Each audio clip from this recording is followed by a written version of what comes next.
Welcome, everyone. This is your friend, the DN What If, here with another exciting fanfiction. Today, we're diving into the story of what if Deku became a butterfly and flapped his wings to create a tsunami? If you enjoy this video, don't forget to hit that like button and subscribe for more fanfiction content just like this. Now, let's get started with the fanfic. The weekend came and went with no incidents except for one. Somehow May had weaseled her phone number into his own and called him in the middle of the night to discuss one of her ideas with him. She had called him before about an invention, but this time was different. She wanted to hang out. How do you hang out with people? Izuku hasn't hung out with anyone since he was like 4. So obviously he was panicking and pacing up and down in his room, trying to find an outfit and figuring out what people usually did while hanging out. He searched through the internet and only found boring stuff neither he nor May would appreciate doing. His mom was out of the house for a business trip for the next week, and he was quite thankful for that. He was already embarrassed enough that he hadn't even had any friends up until UA. He was still figuring out if that was a fever dream or not though. And the fact that May called at freaking 2:49 in the morning didn't make the situation any better.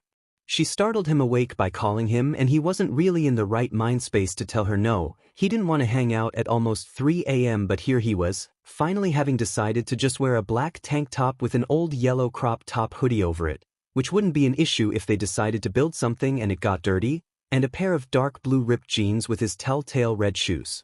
Of course, the earrings were a must, and he decided on a few snake-themed rings too.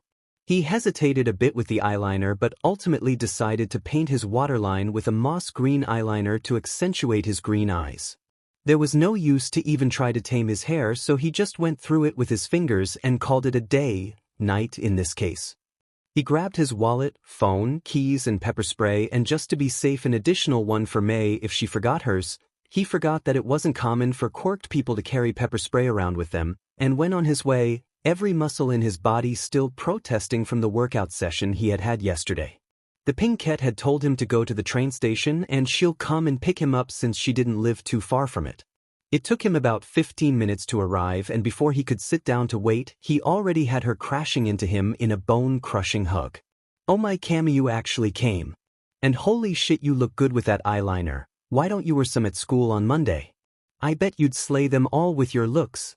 Suddenly Izuku was really happy that he decided to drink 3 espressi before leaving the house and returned her energy. "Hello and good morning to you too, May." "Thanks, I figured it would accentuate my eyes a bit. You also look stunning." Now it was the girl's turn to slightly turn pink. She was wearing cargo pants in the color dark gray with bright red accents and a multitude of tools and grime stains. Her top was a slim fit-tet red crop top, and over it she had an oversized black jacket with white accents. Her white but stained sneaker made a stark contrast to the whole outfit, but she expertly made it work. "Thanks, Izuku. But you're really rocking that crop top hoodie. I swear I could never pull this off like you do." "Nonsense. You can pull anything off if you want to. Now, what invention did you want to talk about? You sounded really into it over the phone." Suddenly standing straighter than his bow staff, she started to bounce up and down, shaking her hands on her sides wildly. Oh. I wanted to ask for your opinion on how you would go about making hover boots. You know, boots that let you hover in the air? Should I put some kind of magnetic shit into the soles that lets you levitate because of the Earth's magnetic thingy? Or do you think I should try and inspire them by how helicopters fly?"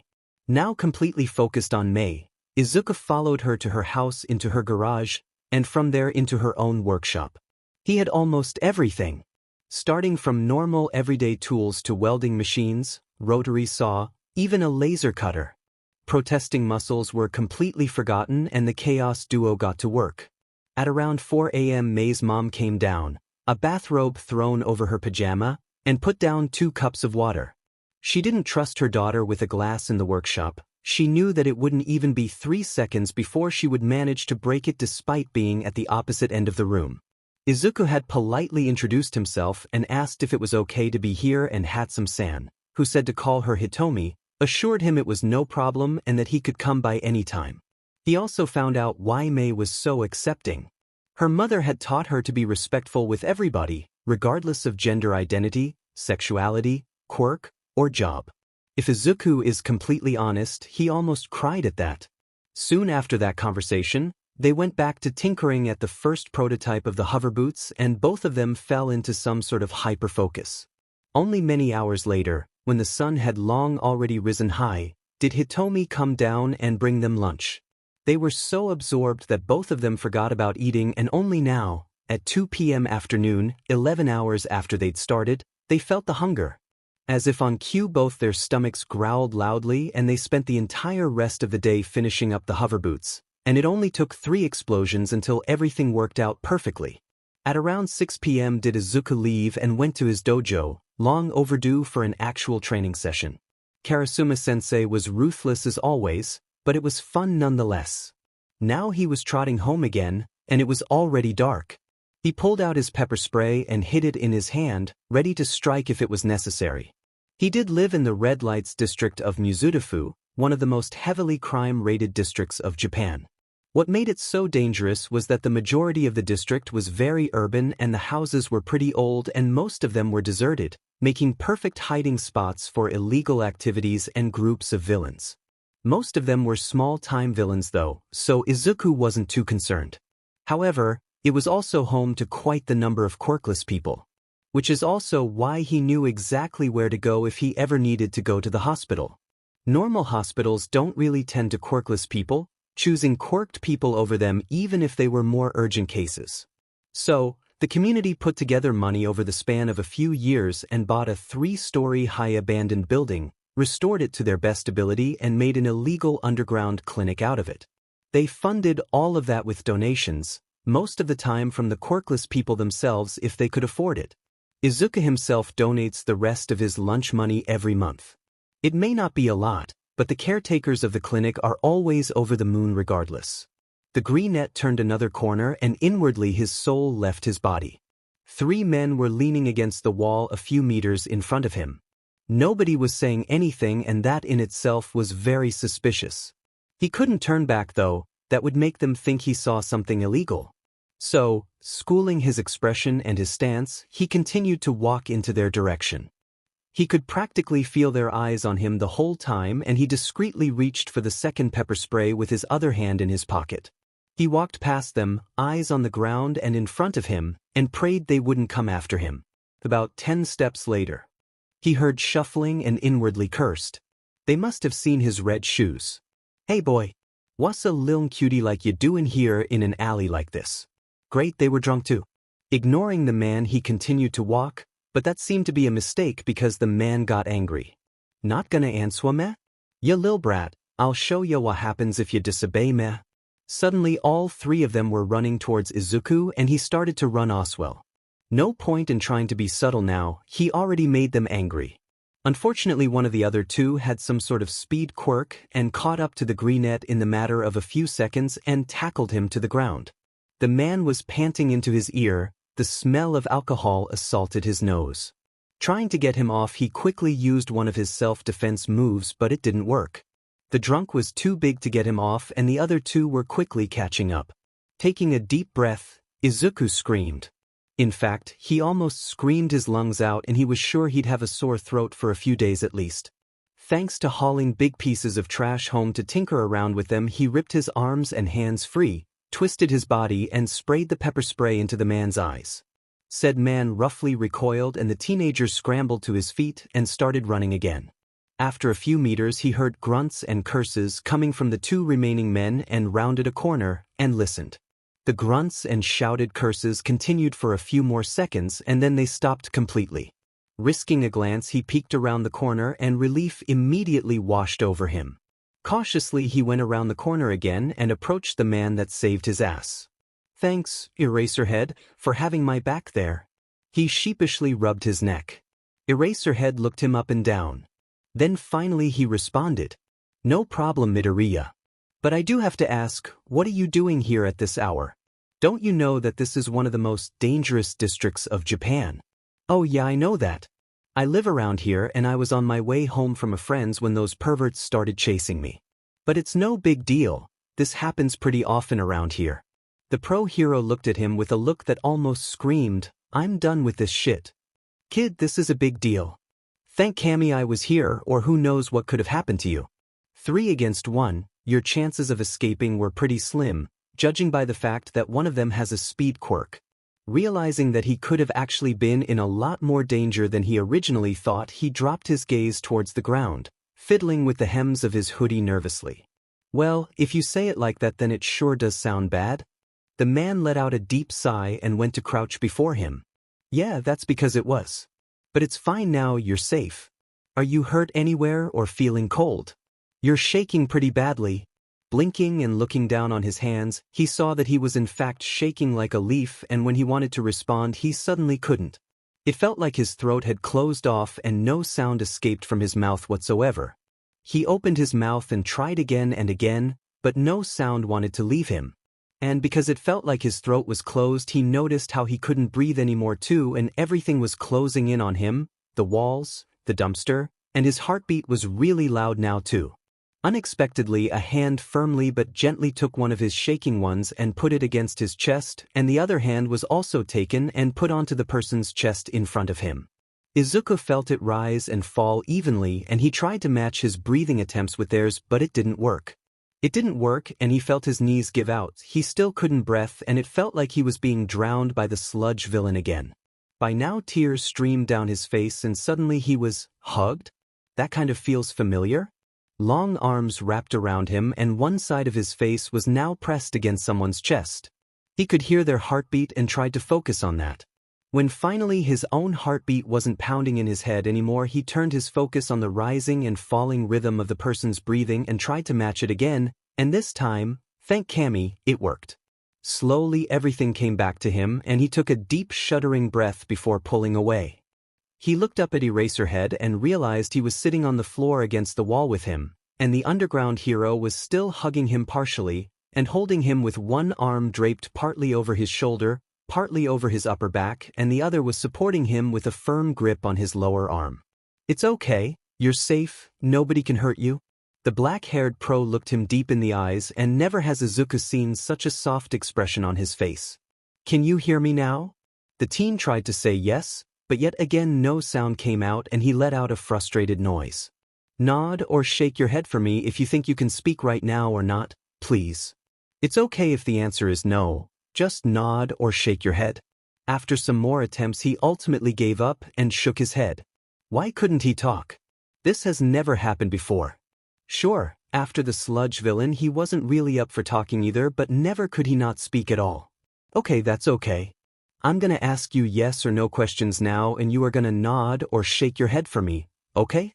He didn't like it, but he complied anyways. It was no use to protest anyways, and it would be extremely illogical. Okay, good. Are you physically hurt somewhere, like for example scrapes or anything? How did the teacher in front of him know exactly what was wrong with him? He did scrape both his knee and one arm on the concrete. So he nodded. Can you show me? Reluctantly Izuku reached down and pulled up his jeans, good thing he chose baggy jeans, and Aizawa quickly wrapped it up in bandages. The scrape was pretty deep, and he should let it get checked out by a doctor soon. Izuku knew that he wouldn't do that and pulled back his sleeve on his left hand. This one was just as deep as the one on his knee, and before he could even blink his arm was wrapped up in bandages just like his knee was. Right, was that all? Good. Now where do you live? I'm gonna make sure you get home safe and wanna drop you off with your parents? He shook his head and Aizawa raised an eyebrow. You don't want me to accompany you home? The boy frantically shook his head again. He didn't have a problem with being escorted home, but his mother wasn't home. Is it your parents? He nodded so fast he almost got whiplash. However, he didn't see the next question coming at all. Midoriya, are you safe at home? Do your parents hurt you in any way? Yet again, he shook his head so fast he almost got dizzy. His mother was the nicest woman on earth. Why would he think that? Okay, that's a relief. After seeing the big scar on your back yesterday in the gym and the handprint on your shoulder, I was worried there for a sec. Are you sure your parents aren't hurting you?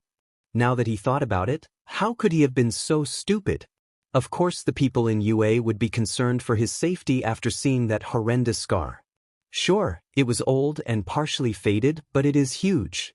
His father had burnt him to a crisp right before he vanished and moved to America when he was 4.5. As for the handprint, his mother didn't even know about it. Suddenly a thought struck him. He put his hands up and started to use sign language. He'd learned it because he didn't really have friends, but one time a nice little family was living right below them and the child was deaf. So he learned it to kill time and to be able to communicate with the kid. Sadly, after about 2 years they moved and he hasn't heard from him since. Sign. Eraser's brows went up at that. Yeah, I can sign. I didn't know you know sign language. I learned it as a child. My parents aren't hurting me. Well, my father did, he's the one I've got that big scar on my back from, but he's been out of the picture since I was 4.5. I don't really want to talk about him. My mother is the best mom you could ever wish for. I'm sorry that happened to you and sorry that I doubted your mother. Now let's go, I want to make sure your mother is okay, this is a dangerous neighborhood after all. Shaking his head again, he continued signing. You can escort me home, but my mother is on a business trip right now. She won't come home until next week Saturday, so you can't meet her. Alright. Thank you for telling me. Now lead the way, please. Both of them stood up and the adults supported him for the first few steps, and then let him go and fell into step next to him. The walk home was spent in silence, for one because Izuku still couldn't speak, and two because Aizawa was keeping a watchful eye on both their surroundings and on Izuku. Finally rounding the last corner, he stopped in front of the door and turned around to his sensei. Do you know why I can't talk anymore? Oh, sorry about that, I forgot to explain that to you. I think this is a case of selective mutism, but I can't be too sure. From what I could see, you panicked because you suddenly couldn't talk anymore, right? Okay, that means that from time to time you can't talk because your brain subconsciously searches for a coping mechanism after a high-stress situation. In your case, it was you almost being assaulted. Izuku had read about selective mutism before, but he hadn't thought that this is what it would feel like. He signed a thank you to the man and they quickly parted ways. He knew Aizawa was going to wait until he could see the lights going out before continuing his patrol. So he rode up the elevator to the 5th floor, locked the door behind him and made quick work to shower and get to bed. The last hour was way too stressful and the exhaustion was rolling over him like a tsunami right now. He plugged in his phone, deactivated his alarm since tomorrow is Sunday, and switched off the lights, almost promptly falling asleep. The next day, Sunday, Izuku still couldn't speak for a few more hours. He was getting frustrated. Aizawa-sensei had warned him that this could happen and that it wasn't cause for concern, but it was frustrating nonetheless. Only at around 1500 hours o'clock did he manage to talk. And at first he hadn't even noticed, he just answered a question somebody on the radio asked in an interview. Of course, since he had screamed like a madman yesterday, his voice was hoarse and scratchy and he winced after he heard himself. He'd no doubt have a sore throat tomorrow. The rest of the day he spent texting with May, and as soon as she found out what happened she bombarded him with texts and offered to come over, but he declined. He wasn't really up to dealing with people today. And he still needed to study for the upcoming maths test on Wednesday and write that one arts history essay. And that's how he spent the rest of his weekend. He was still a bit shaken from yesterday, but it's not like something like this hadn't happened before. It was a dangerous neighborhood, most likely the most important reason his mother had to enroll him in self-defense classes. He also wasn't really up for cooking, so he just made some instant noodles and slurped those. After that he set an alarm for tomorrow and went to sleep. After arresting the 3 men, Shoto went home. His patrol had ended sometime while walking Midoriya home and making sure he was okay, and Hisashi was already spamming his phone with no doubt thousands of messages asking if he was okay. Only after watching the lights go off in the apartment on the 5th floor did he take out his phone. Of course, he was correct. Zashi 2346. Hey Sho. You okay? Normally you should have been home 6 minutes ago. Zashi 2351. Sho, answer me, did something happen? Zashi 2359. Sho, I swear to Kami, answer me. Zashi Midnight. Baby? Zashi Midnight. Everything alright? Zashi 001. Please text me honey. Zashi 002. This is not like you, babe, please respond. Zashi 003. Come on, I know you get these texts, why don't you answer me? Zashi 004. Please show, baby, tell me you're okay. Zashi 012. Babe, if you don't respond to me in the next 10 minutes I'll come for you. Shota absolutely loved his husband.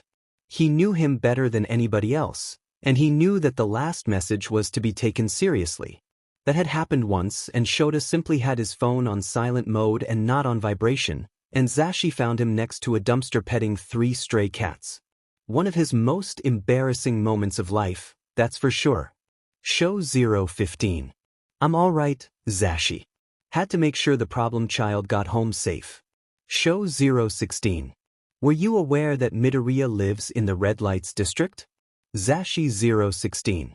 Thank Cammy you're alright, don't just ignore my texts, idiot. Zashi 017.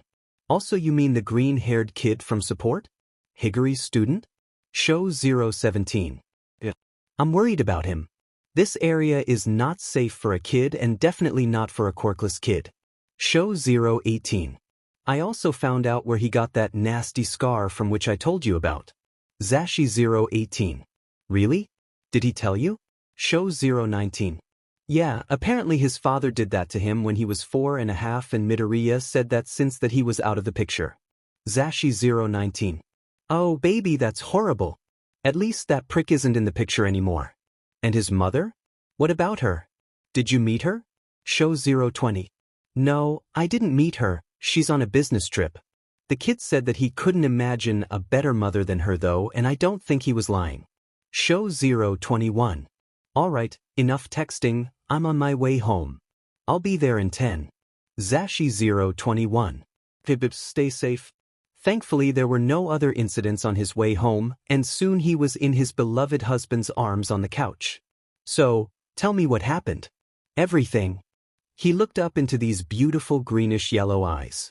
I was on my way back from patrol when I heard a gut-wrenching scream. So of course I followed it and checked it out.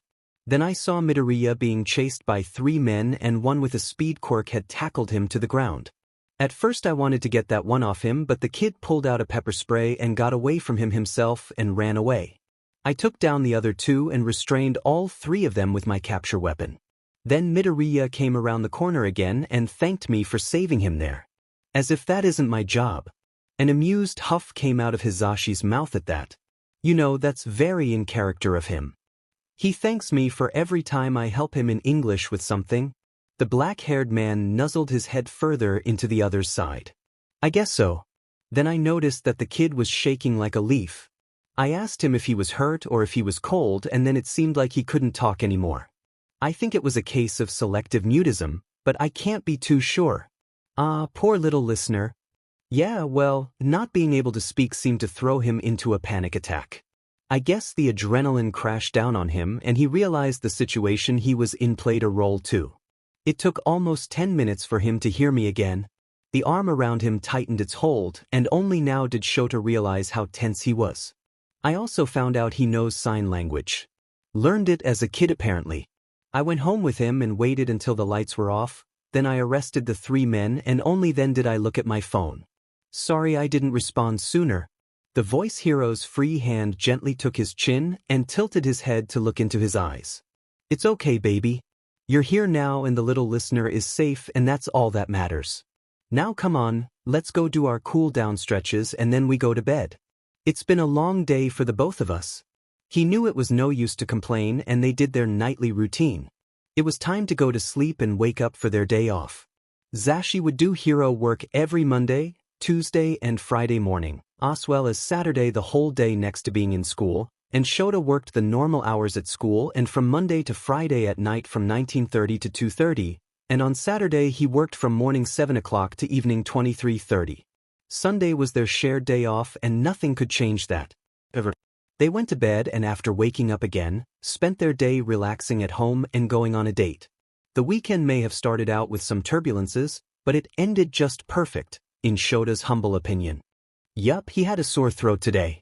It was Monday morning, and Izuku had tried out speaking after drinking his daily coffee and it hurt like a bitch.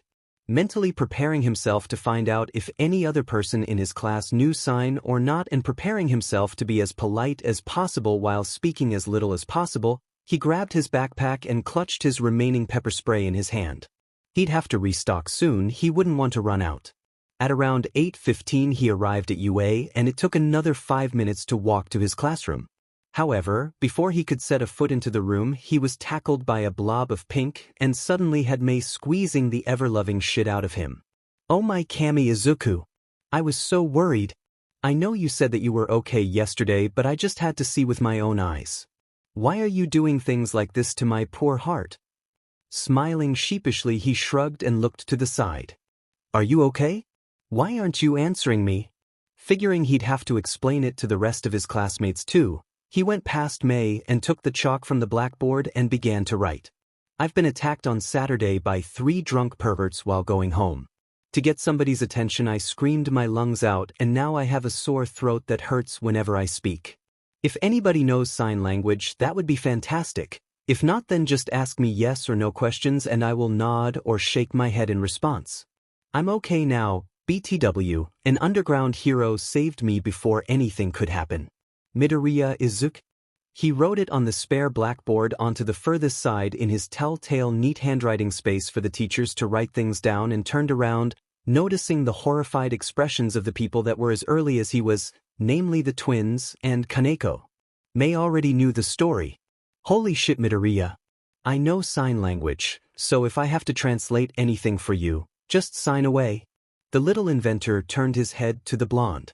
His skin was as flawless as it always was, and some white eyeliner was painted around his eyes, making a stark contrast to his dark skin. Signing a quick thank you, Kaneko, and earning a "just call me Kane" in response, he went over to his desk and set out his things. One after another the rest of the class trickled in and all of them read the message, turned around to look at him, asked if he was okay and if they could help him with anything, and after getting a reassuring shake of the head they too went to sit at their desks and prepare for the lessons. Majima-sensei came in right when the bell signaled the beginning of homeroom at 8:25, read the message, and to Izuku's surprise, signed. "You okay after all that? Just tell me if you need a break or any help." He smiled at the teacher. "Thank you, I'm okay. I appreciate the offer though. How are you doing?" A relieved expression took over Majima's face. "That's great. I'm doing good too. Now let's start with homeroom. I have some things to announce." He made the rest of his way to the teacher's desk and set down his things. "Good morning everybody. I'll just go over some things with you and then you will work on whatever you're working on at the moment. But first, we have a few guests that want to talk to you." Curious muttering broke out in the classroom, and as if on cue the door burst open. "I am here, coming through the door like a normal person." Izuku's previous smile disappeared from his face. After all that's happened the past few days, he did not have the nerve to deal with All Might. Aizawa-sensei followed with an audible sigh, and Principal Nedzu was located in the man's capture weapon. Now noticing the message written on the board, All Might turned slightly to read it and looked around in the classroom. The other 2 guests also read it, and Aizawa looked at Izuku with a knowing and, was that a grateful face, reassuring look. Principal Nedzu's grin didn't waver in the slightest, and Izuku just assumed he already knew about it. "Who in here is Midoriya Izuku?" All students that were there when Izuku cussed out the number 1 hero glared daggers at him. Aizawa shot the man a look that practically screamed, "How in the ever-loving fuck do you not know who he is?" And Izuku accepted the fact that he would definitely be pissed at the end of this and rose his hand. "Young Midoriya, I hope you are doing okay after that incident, and I am sorry that happened to you." Izuku turned to face Kei, who was sitting on his right side, and signed something for the boy to translate. Izuku says that it's fine, it wasn't the first time something like that has happened. And that was true, he'd almost been kidnapped once while going home from middle school, and he was robbed once. "Midoriya, what do you mean with it wasn't the first time something like that happened?" This time Aizawa spoke up, and All Might seem to share the sentiment. He says that he's been robbed before and almost kidnapped, but that's to be expected, since he lives in the Red Lights District. "Wait, you live in the Red Lights District? Damn, Izuku." Kei aimed the last question back at the brunette, who just shrugged. It was the truth after all. Now Nedzu chimed in. Now, students, we'll come back to that eventually. All Might Aizawa, and I have something to say to you." He climbed out of the capture weapon and stood in between the other 2 men. "First of all, do you recall the security breach incident last Tuesday? Well, when we checked the security cameras, 5 students caught the faculty's eyes. Namely Ueno-kun, Miyazaki-kun, Midoriya-kun, Hatsum-kun, and Nakamura-kun. Even though you are not students of the heroics course, you have shown to be able to stay calm under a high-stress situation and even helped a panicking student before evacuating yourselves. It was exemplary behavior and we are proud of you. Aizawa, if you would. By now it was deathly silent in the classroom. Nobody had even spared a thought about last week Tuesday, and everybody was taken off guard that they now were praised for their behavior by none other than the principal of UA himself. The tired-looking teacher continued where the chimera left off. That's right, we are very proud of you for that. Not even the heroic students stayed as calm as you did, and that says something. Moving on, I wanted to apologize for those who were with me at the USJ. Us teachers have failed in protecting you and you had to fight for your lives despite never having been trained to do so. It's a miracle how none of you were hurt other than thankfully only a mild concussion. Speaking of, Takeda, how's your head doing? The redhead with the space buns was completely caught off guard.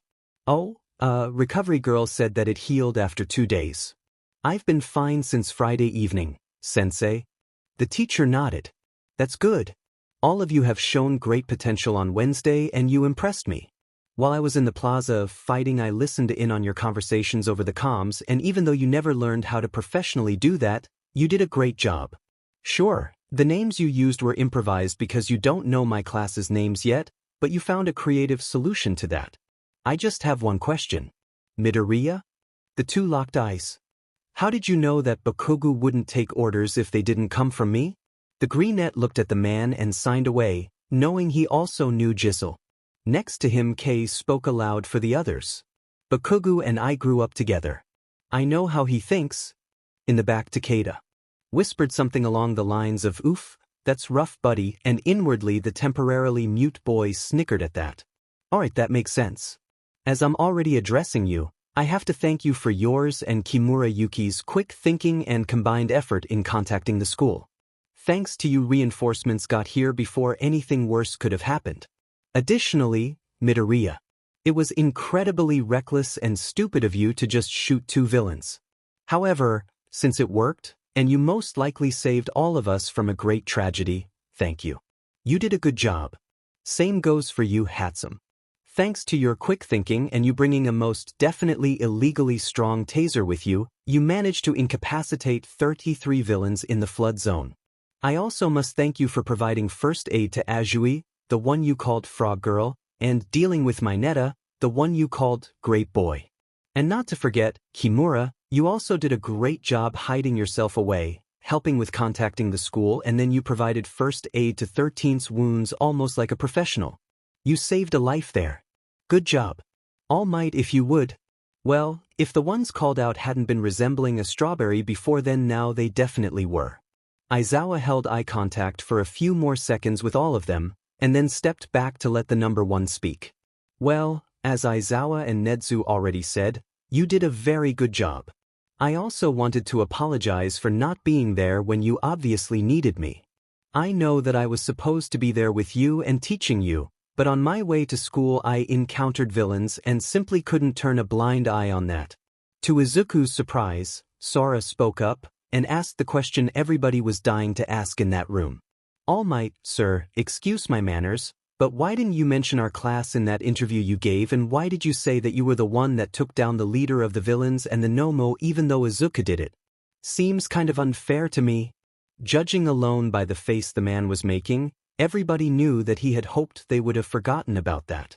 It was me who arrested the 2 of them and the media only cares about that. I also did not mention your class because I was not aware that you were a part of the period since I didn't have the time to read my schedule. Nobody was satisfied with that answer and the atmosphere grew quite tense. The media only cares about who arrests the villains? Then police officers would get way more recognition if that was the case. But enough about the USJ.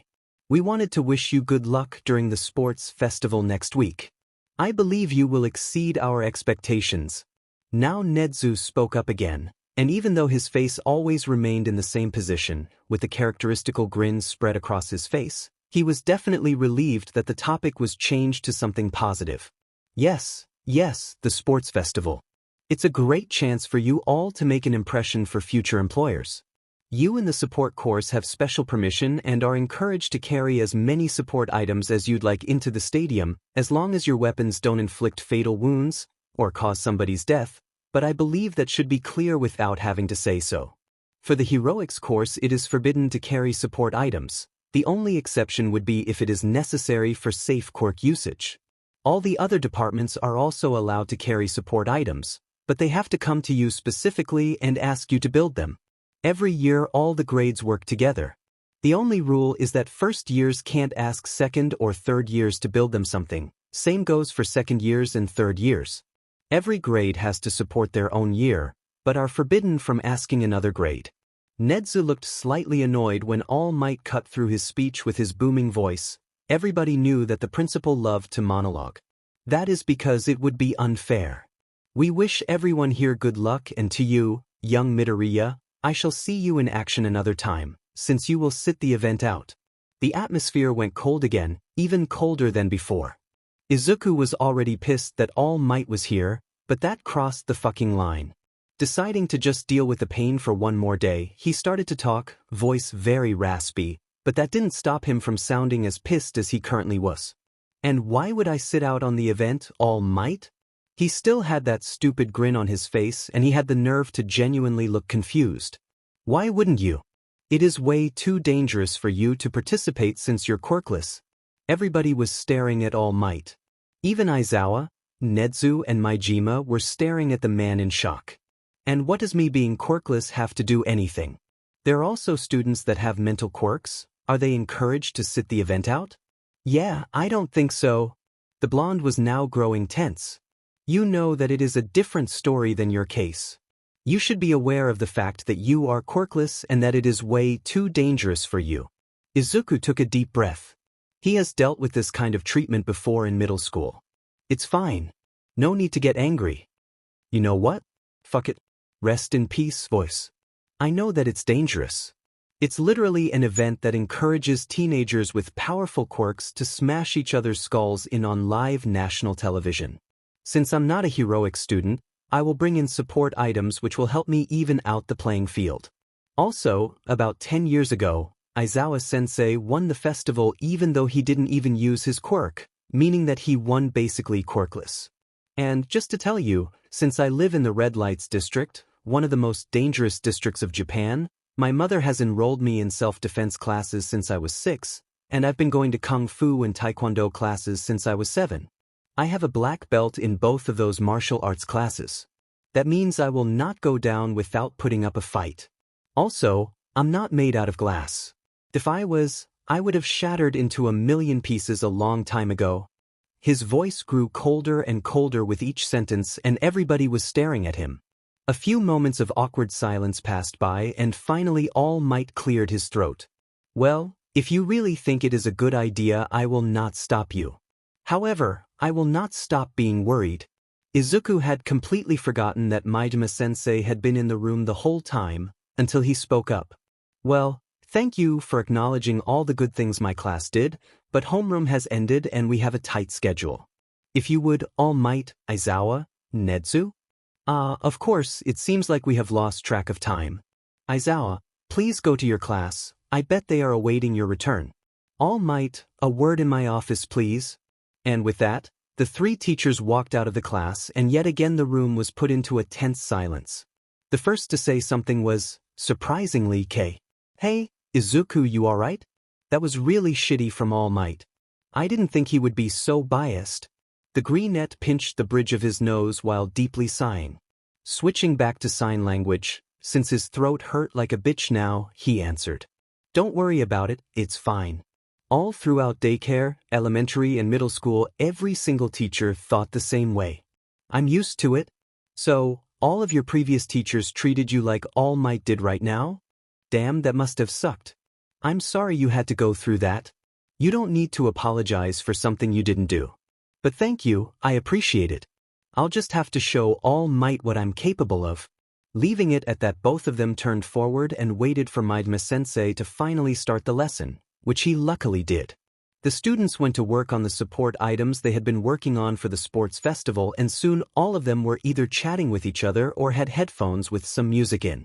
The first 4 periods flew by like nothing, and around 10 minutes before lunch started, Majima-sensei caught Izuku's attention.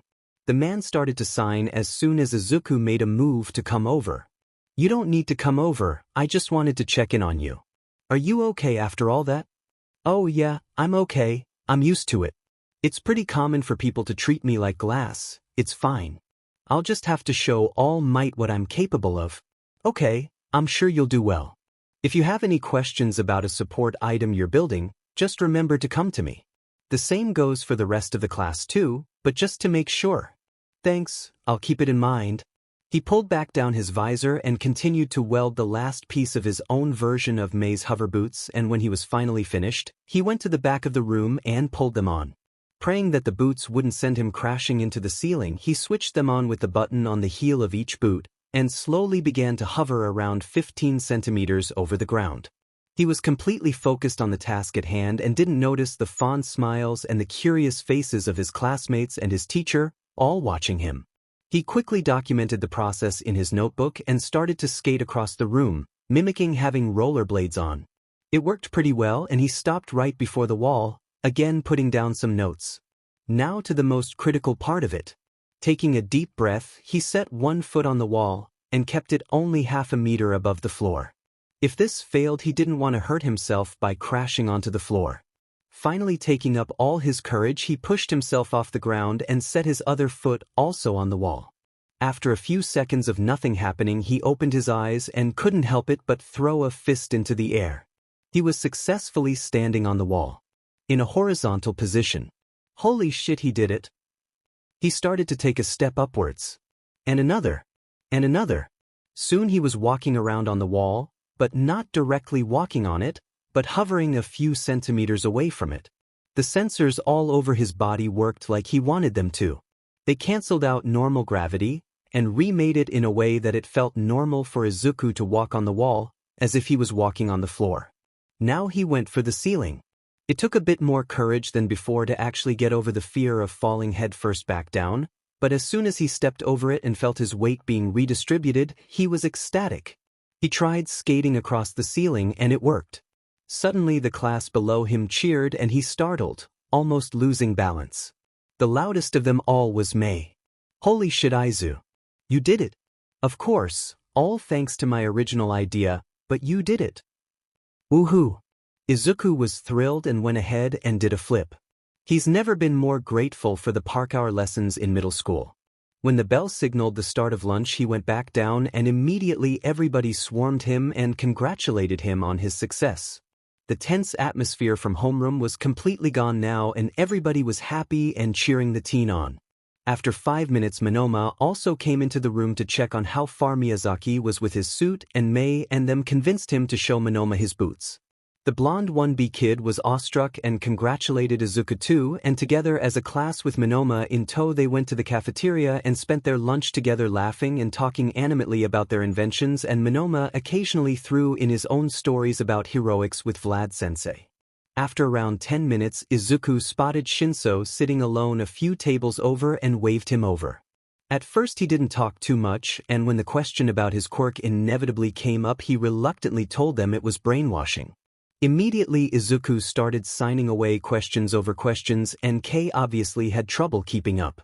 Turns out Shinso also knew sign language, and Izuku basically bombarded him with his rambling, and after around 10 more minutes and no bad reactions whatsoever from Class 1H and Monoma, he opened up a bit more, and soon enough he was completely at ease and a part of the group. The rest of the day went on without any issues, and for the first time in months Izuku managed to fall asleep almost instantly, thinking about his huge success and the fact that even Majima-sensei congratulated him for his boots. He'd definitely get a lot of attention for those at the sports festival. Tomorrow he'd definitely sit down and plan how to go about proving All Might that he could do it, and simultaneously how to impress some good companies and employers for his future. Izuku was true to his word. The next day, Tuesday, he fine-tuned the last calibrations in his hover boots and basically spent the most time from practical lessons in the first 2 periods on the ceiling and on the walls. Also true to his word, his voice was completely fucked today after his little disagreement with All Might the day before, and he only used sign language and let K translate for the others. Turns out he's a really nice dude, if a bit overly dramatic. Manam no, Nito and him would most likely get along well. When third period starts, Izuku walks up to Majima-sensei. Majima-sensei? May I go to Gym 8 for the last calibrations for the hover boots and to try them out somewhere else than here? His sensei smiled at him. Of course you may, I was wondering when you'd come and ask.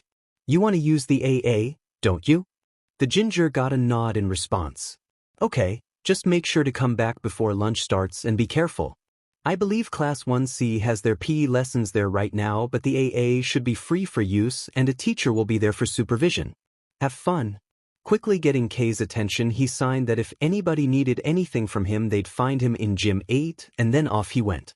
This time it took him only 10 minutes to reach the gym, and he quickly changed into some dark green shorts that wouldn't get stuck anywhere and a skin-tight sleeveless top. He only hesitated a little bit with the sleeveless thing because of Aizawa-sensei's words, but thought that people already have seen it so it's fine. When he went into the actual gym area, he saw that Majima was right. Class 1C was here with present Mike. Izuku didn't know that the voice hero was a PE teacher, but he could kinda see it since in English he always told them to stay healthy and fit and everything along those lines.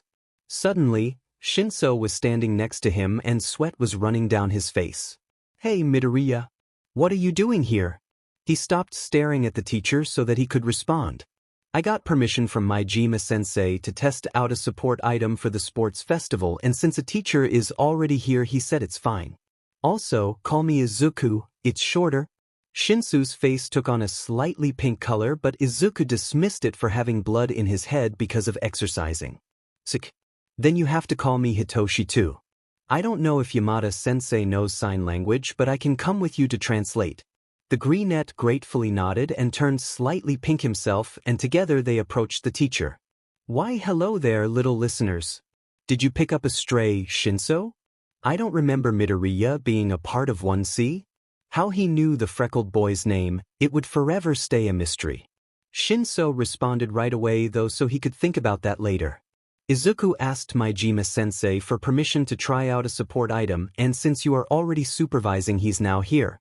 His smile only grew bigger and the little inventor found himself grinning back. He turned to face Hitoshi and now both of them looked at Izuku. Can you tell him that I'll be using the air area, or the AA? To Izuku's immense surprise, before Hitoshi could say anything though, the hero beside them answered. Okay, little listener, just be careful while doing whatever you need to do in the AA, you dig? Deciding to just leave it at that, he gratefully nodded and the teenagers wished themselves fun, and Izuku went over and pulled on his shoes. He fitted them to his feet, meaning they are individualized.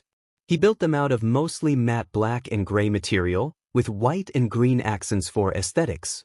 He then switched them on and started hovering just like in class. He'd been dying to test these babies out in a bigger area. He subconsciously started calling his inventions babies after talking with Mei so much, and started skating around. He remembered it would be dangerous to excessively use them when not being warmed up, so he switched them off again and began his normal stretching routine. After he'd finished he switched them on again and skated around again. After 5 minutes of getting a good feel on how to safely accelerate and decelerate speed and how to stop without falling over, he went on to skate on the walls. That proved to be a bit more difficult, since there were bumps from the climbing walls and other things attached to it, but he got the feeling pretty quickly. He intended to let his feet feel uneven surfaces, so feeling his ground, he was happy that it worked. He went down again and noted the success in his notebook. Now to test out the most critical part. He skated over to Mike-sensei and tapped his shoulder. Would you mind watching me a bit more closely? If this experiment fails, I might fall from the ceiling and break my neck in the process. Oh yeah, sure, little listener. I wanted to call in a break for my class anyways. After he did that, Izuku realized that all of them were now watching him, and he got nervous. What if he messed up? No, bad Izuku. Failure is just a chance to do it better next time. When present Mike gave him a thumbs up, he turned his back to them and took a deep breath. And then he started skating. First across the AA, then onto the walls. He heard a few surprised noises from 1C and continued with a small smile his rounds. Then he got ready and switched to the ceiling. Good, he wasn't falling just like in class. Now to the actual experiment. He spent nearly 3 days in hyperfocus just to figure out how in the actual hell he should go about this. And after finally figuring it out, he treated himself to some takeout katsudon. He braced himself and did a flip on the ceiling and started to fall down, just like he intended to do. In the corner of his eyes he saw Yamada-sensei jumping to action in an attempt to catch him, but that wasn't necessary. He'd let himself be inspired by one of the big three, Hadu, to be precise, and just switched out her power spirals with a mix between magnetic force and propellers. The shoes were connected with his brain waves, just like he did with his ODM gear, and thank fuck he didn't fry his brain with this. The sensors worked perfectly and commanded the shoes to switch to that mechanism, and soon he was about 6 meters above the floor, and skated a curve through midair.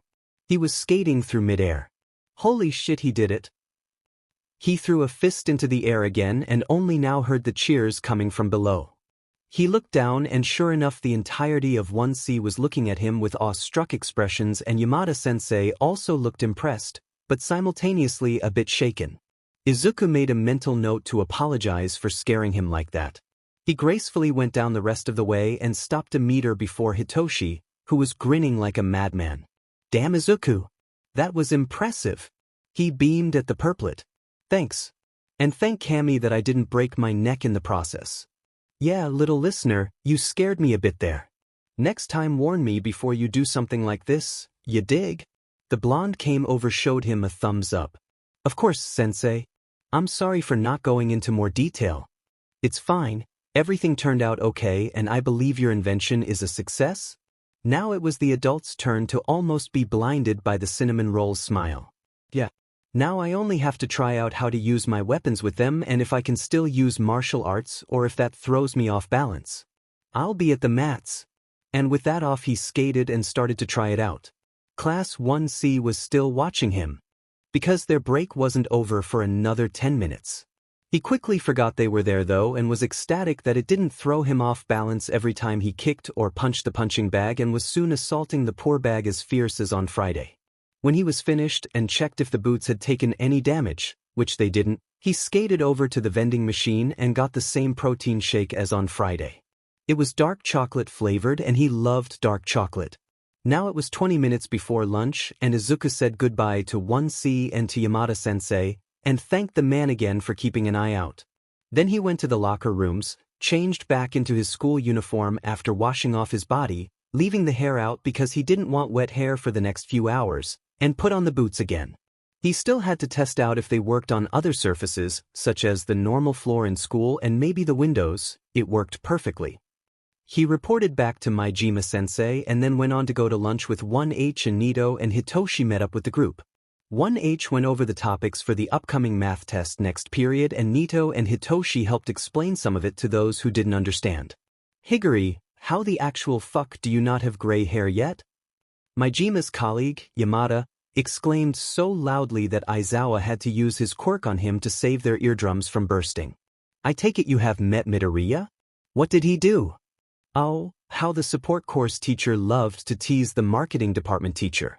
Hizashi was a good teacher, and of course he also had to deal with the shit his class came up with, but most of the time the marketing department was pretty chill. He himself though couldn't say the same about his class. Support course students tend to be on the crazier side, and more often than not on the neurodivergent side, so he was used to things blowing up or just kids being absolute menaces. Oh, I don't know, maybe dropping fucking 50 meters from the ceiling and barely catching himself in midair thanks to those boots he built? At that the ginger-haired man looked up. They worked? Damn, I thought it would take him longer how to figure that out. He'll have to register his invention soon before Hatsum steals the spotlight with her own boots. The blonde stared at him with disbelief. Didn't you listen? He dropped 50 meters and could have died if that went south. And you're not fazed by that at all? He raised his eyebrow. Hizashi, I literally have Hatsum Mei, daughter of Hatsum Hitomi and Hatsum Osamu, the arguably most chaotic pair in whole of Japan, and Midoriya, the first quirkless student in all of UA history in my class, and don't even get me started on the twins. Yuki Kimura might be pretty chill and calm, but her sister, Sora, is the complete opposite. Ueno gets distracted half the time by anything that's shiny because of her quirk, and Takeda randomly starts cooking with lunch rush after school. Miyazaki has way too much energy and is like a cat, they are always climbing onto something in the class. And that wasn't even all of them. And honestly, my last homeroom class might not have been as hyperactive and chaotic as this one, but they were up to more mischief. At least Hatsum and Midoriya only blow up the lab less than 30 times. I've had a student that constantly blew up the class, but just because their sweat was highly explosive and they didn't have any control over it. So to hear that Midoriya dropped himself 50 meters from the ceiling really isn't that surprising. At some point of his sarcastic explanation, Nemuri, Snipe, Ectoplasm, and All Might came into the room, and all of them listened in on the conversation, clearly amused by the support course's antics. All Might looked troubled though, and his skinny form only added to that expression. I think young Midoriya should be a bit more aware of himself. I can't believe that he is actually serious with participating in the sports festival. Before Maijima could argue with the blonde idiot, Nemuri chimed in. Why shouldn't he? Okay, he's quirkless, but so what? And didn't Aizawa also say that he had some solid martial arts skills? Suddenly Nedzu dropped down from the vents, right before Yagi, and said man sputtered blood into a hastily taken out handkerchief. That is correct. Now, Yagi, we talked about this topic yesterday in my office. You need to understand that this mindset is very biased and discriminating. I understand why you are worried, but that is no reason to rub it in the boy's face like you did yesterday. Now, let me show you a video from Friday afternoon. I have watched Midoriya through the security system in Gym 8, and I do have to say that I trust him to be able to defend himself. The principal left no room for discussion and ushered Yagi to sit, and Maijima's interest was also piqued. He'd heard yesterday from Midoriya himself that he has a black belt in both Kung Fu and Taekwondo, but he's never seen him do anything. The video started, and by now all the present teachers were watching. The video showed the greenette in the last stages of his warm-up stretches and wrapping bandages around his hands for protection. He went over to the side of the mats and did something with his phone, and then he started his training. At that moment Nedzu skipped a few minutes and stopped at that moment, where he started to near assault the punching bag with never-ending kicks and punches, in a mix between both fighting styles. However, at some point he ripped off his tank top and the room collectively gasped. At that Nedzu stopped the video again. Hound Dog was now standing. It was no mystery that he had a soft spot for children, and after seeing that horrendous scar on the kid's back nobody blamed him. How in the actual hell did a kid like him get such a horrible scar? It looks pretty old too. He got it from his father. All eyes landed on Shota's form, bundled up in his yellow sleeping bag. Higuri, you saw his message on the blackboard yesterday.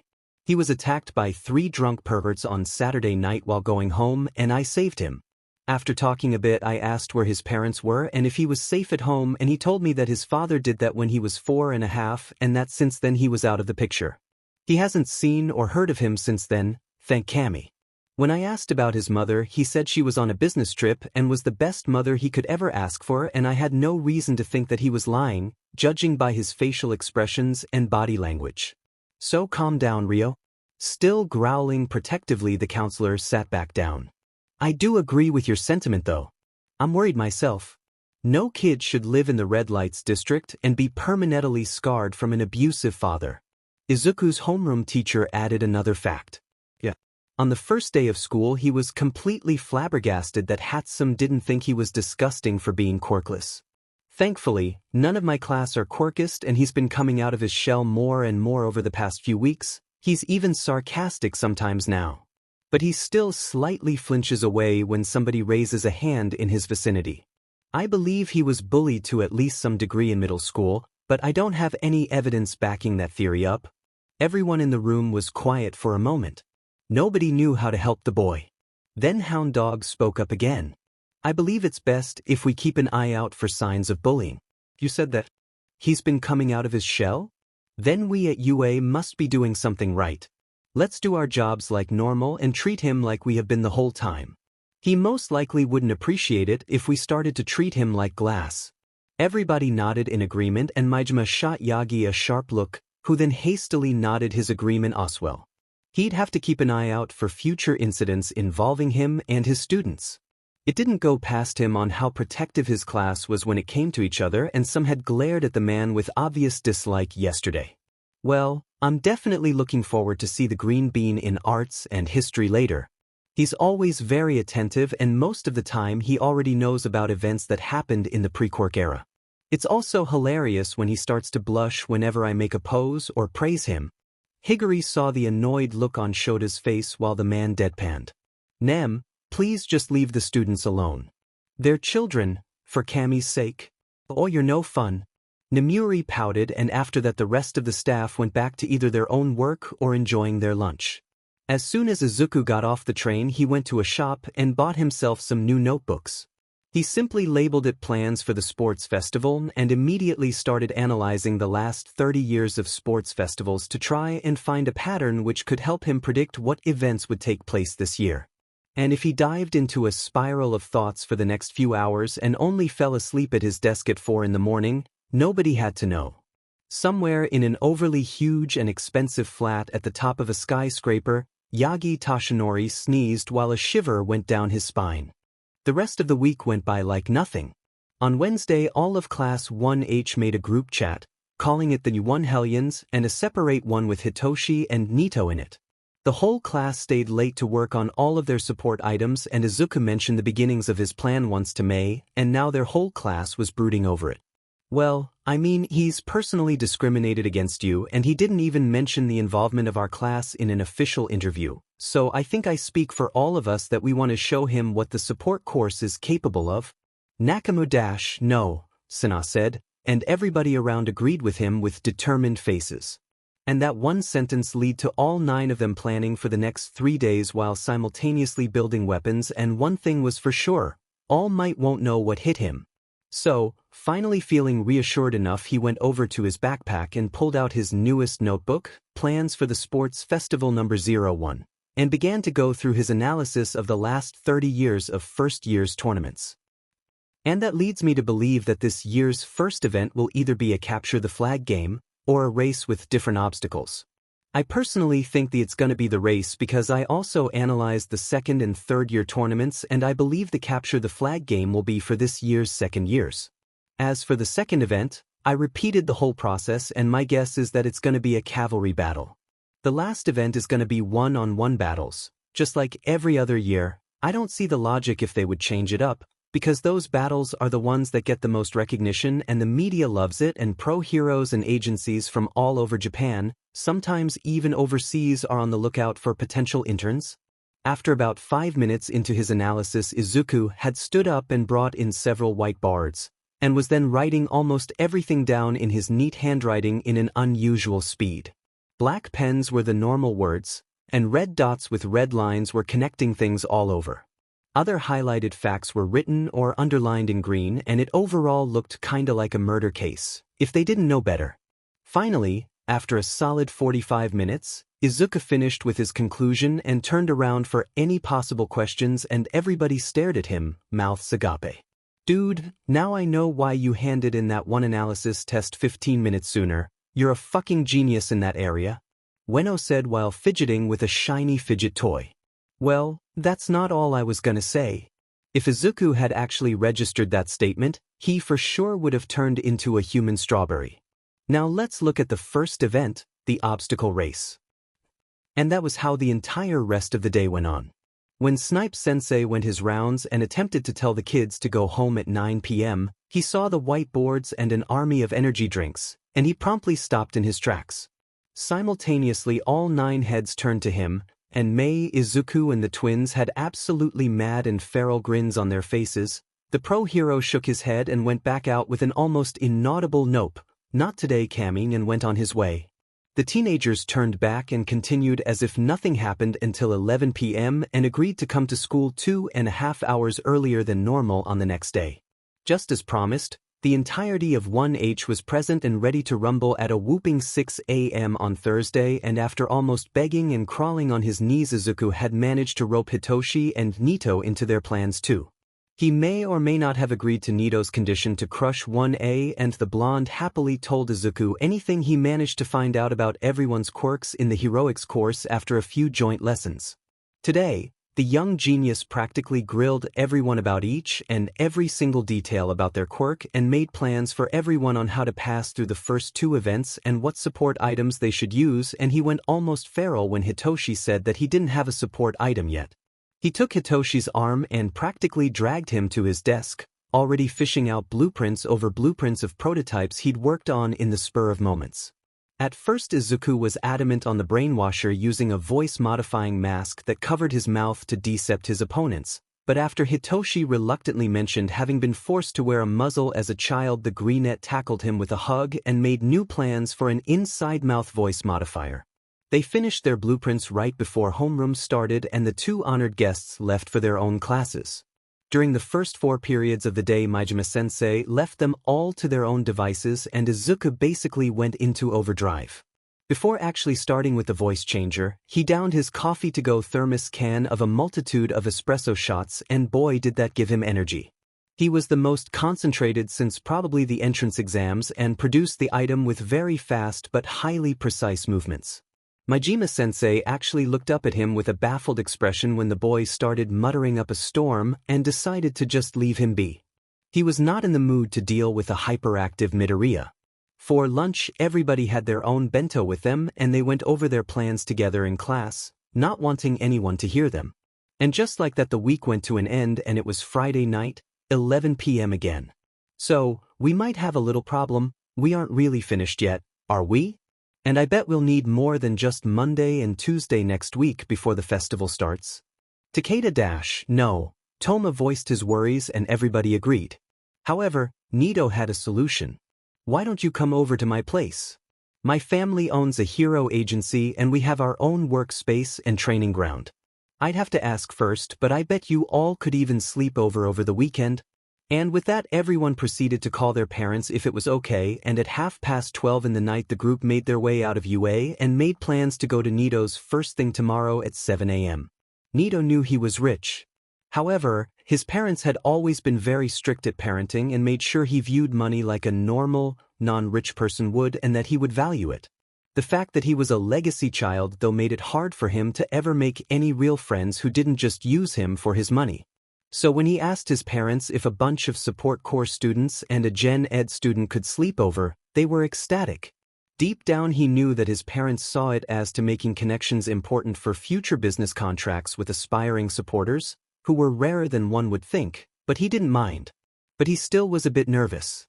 What if his friends were disgusted with the sheer amount of money his family had?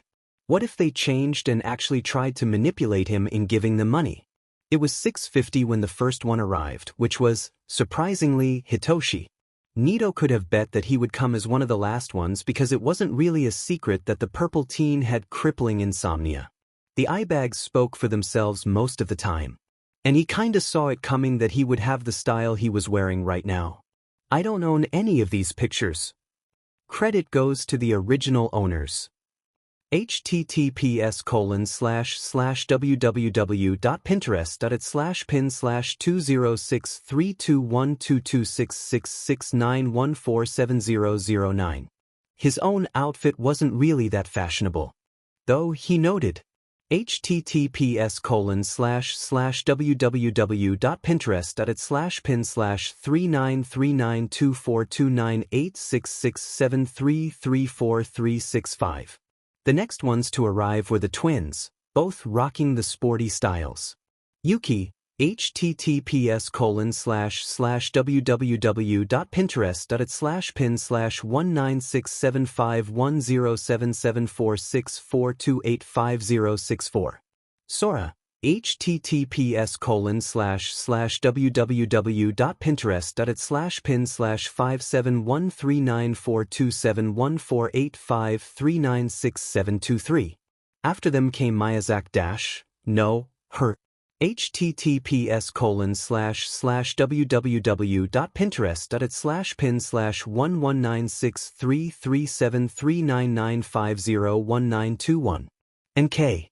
https://www.pinterest.pin/10447285102643497. After another 10 minutes the rest arrived in a group. May, https://www.pinterest@/pin/5899012512081799721. Soma, bueno https://pin/6673068698010739005. Sana, Nakamura https://www.pinterest./pin/84449367111172242. Izuku, https://www.pinterest./pin/64176363430516133. Toma, Takeda https://www.pinterest./pin/3487475649100400504. Nito grew up assisting his cousins while modeling, and he had to admit that all of them had pretty good and modern fashion senses. After reassuring them that no, it's not a problem that they're here, and no, they're not being burdens, he led them inside. His personal secretary was so nice and prepared them a healthy, traditional breakfast, and soon all of them were eating and having light conversation.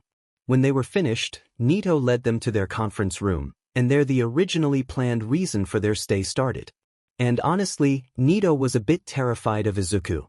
Sure, it was fascinating to see him thinking and listen to all of his seemingly endless muttering and mumbling, but the contents of it was partially so advanced and terms were used the blonde didn't even understand. He couldn't help but be happy that he wasn't on the receiving end of Izuku's plans. Hey Nito? I don't want to be rude, but do you guys have any whiteboards? I'd like to write everything down for everyone so everyone can follow my string of thoughts easier. I tend to be too fast for others. Oh, yeah, of course we have whiteboards. Let me just go and get them. Does anybody want anything to drink or eat? After writing down the chosen beverages for his friends and his own onto a sheet of paper, he left the room and went to find Mai. After he found her, she quickly organized 4 whiteboards to be brought to his friends, and in the meantime he went over to the bar and started making several coffees, both iced and hot. A green matcha tea for Haru, and Izuku just wanted an energy drink. Nito was a bit worried about him.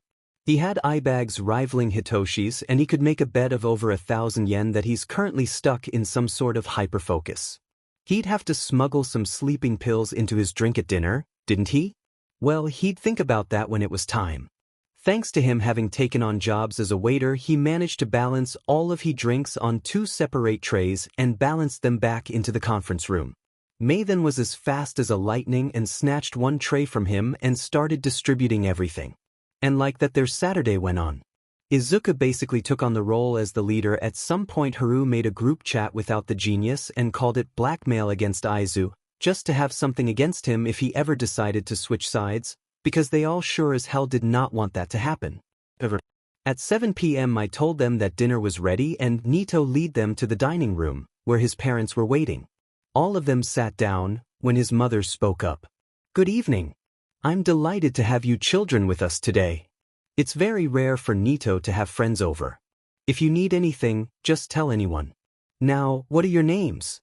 One after the other his friends introduced themselves. His mother acknowledged each of them and asked about some kind of relation to who knows what people, and most of the time she was right with her assumptions. When she got to Mai, she immediately connected the crazy Pinkette with her mother, who apparently once worked for them, before going the independent path.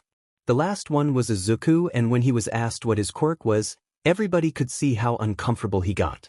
Nito just wanted to tell her to knock it off, but Izuku stopped him from saying anything. I'm quirkless, Minoma-san. If you're uncomfortable with that, it won't be a problem for me to leave.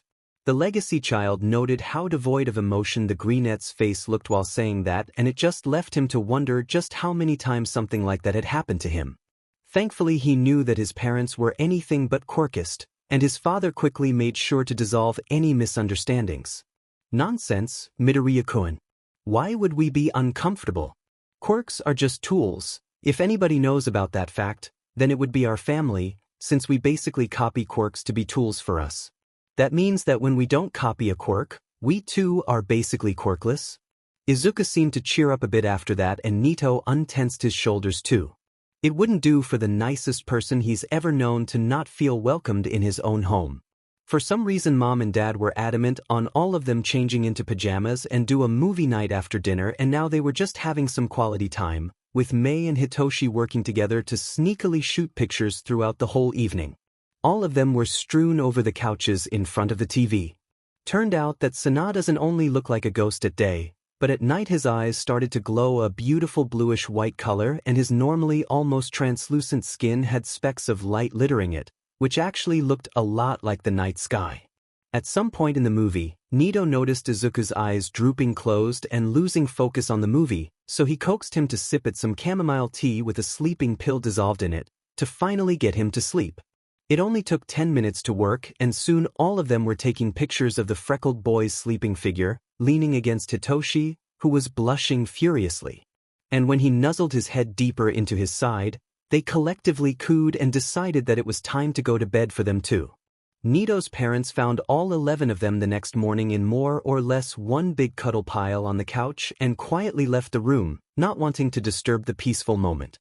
On Sunday, Izuku woke up snuggled in between Hitoshi and Nito. He was cuddled up to Hitoshi's chest, and he in return had his leg draped over Izuku's hip. His arm was lying over the genius's ribs and gripping the copycat's shirt in the back. Nito was spooning him from behind. His back was pulled flush against the hero student's torso, and his arm was wrapped around the greenette's chest. He could feel the steady rise and fall from both of them. Nito's he felt just a bit stronger because his whole back was touching his chest. The breathing lulled him back into a semi-deep sleep state, but when he would wake up the next time, he'd curse himself for not just getting up right then and there. Hitoshi woke up to something gripping the front of his shirt so harshly he feared it would rip apart. He startled awake and at first had to actually understand where he was, why he was there, and what the hell was going on. He was lying on a, in his opinion, ridiculously large couch, and a mop of green curly hair was pressing into his chest right below his chin. Only a few centimeters before him did he see Nito blinking awake, whose arm was disappearing somewhere between Hitoshi and the body the mop of curly hair was attached to. Only then did he notice how his own leg was thrown over said body and his own hand was gripping the back of the blonde's shirt. He was the first one to turn bright red, and when Nito's eyes finally focused, he too turned bright red. Before any one of them could say anything though, their attention was pulled towards Izuku, who started moving between them, and was he whimpering? Hitoshi pulled back a bit after raising an eyebrow at Nito, who in response shrugged and went to look at Izuku's face. It was scrunched up and tears were streaming down his face, and his mouth was moving as if he was saying something. He immediately recognized the telltale signs of a nightmare and looked back at the blonde with a soft expression. Nightmare was all Nito needed to hear, and as gently as possible moved his hand up to the greenette's head and started going through the curls. Hitoshi started to whisper reassuring phrases to the boy, but it didn't seem like it was working. Izuku started to shake in his chest, and his legs were moving around a bit too. The formerly mouthed words became actual spoken words, at first whispered and now with voice. "No, stop, don't hurt mama. No, no, no. I'm sorry, I'll be good boy. No, stop, no, no, no. Suddenly he started screaming, and everybody who wasn't woken up from the steady string of words was now wide awake. Hitoshi's own soul almost left his body, and from one moment to the other the freckled teen shot up, eyes glazed over with sleep, pupils dilated, and the purple-haired boy could have sworn he saw his reflection in them. He was breathing hard, and his hands left Hitoshi's shirt and went up to his head, and to his horror, he recognized that coping mechanism as one of his own. Before Izuku could rip out his hair, he took his hands into his own, and something in him turned painfully when the scared boy in front of him, the nicest and sweetest person he's ever met, flinched away from him. Hey, it's okay, it was just a dream, Izuku. Come on, I need you to fully wake up. Please, you're safe, we're at Nito's house, remember? Nito was so nice and led everybody out of the room before sitting down next to them, and he started rubbing soothing circles into Izuku's still shaking, but not as hardly shaking back.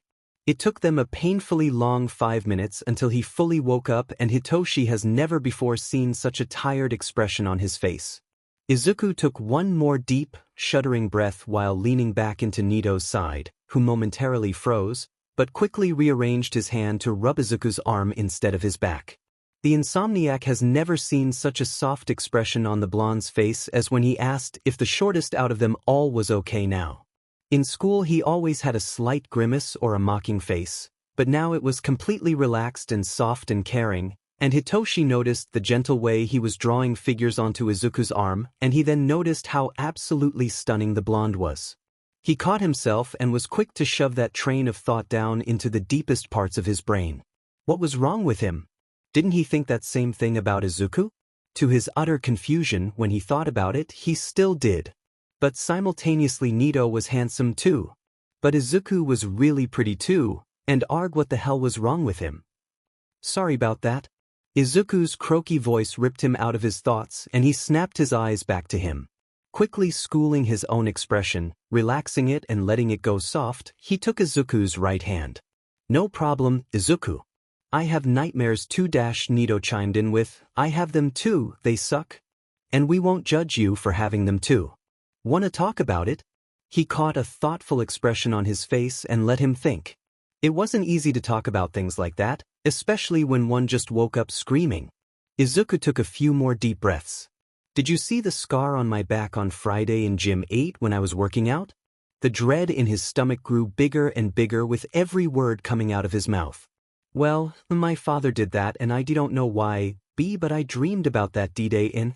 The green teenager's breathing started to accelerate and Hitoshi leaned forward and firmly grabbed his shoulder. You don't have to tell us if you don't want to. You're not obligated to tell us anything.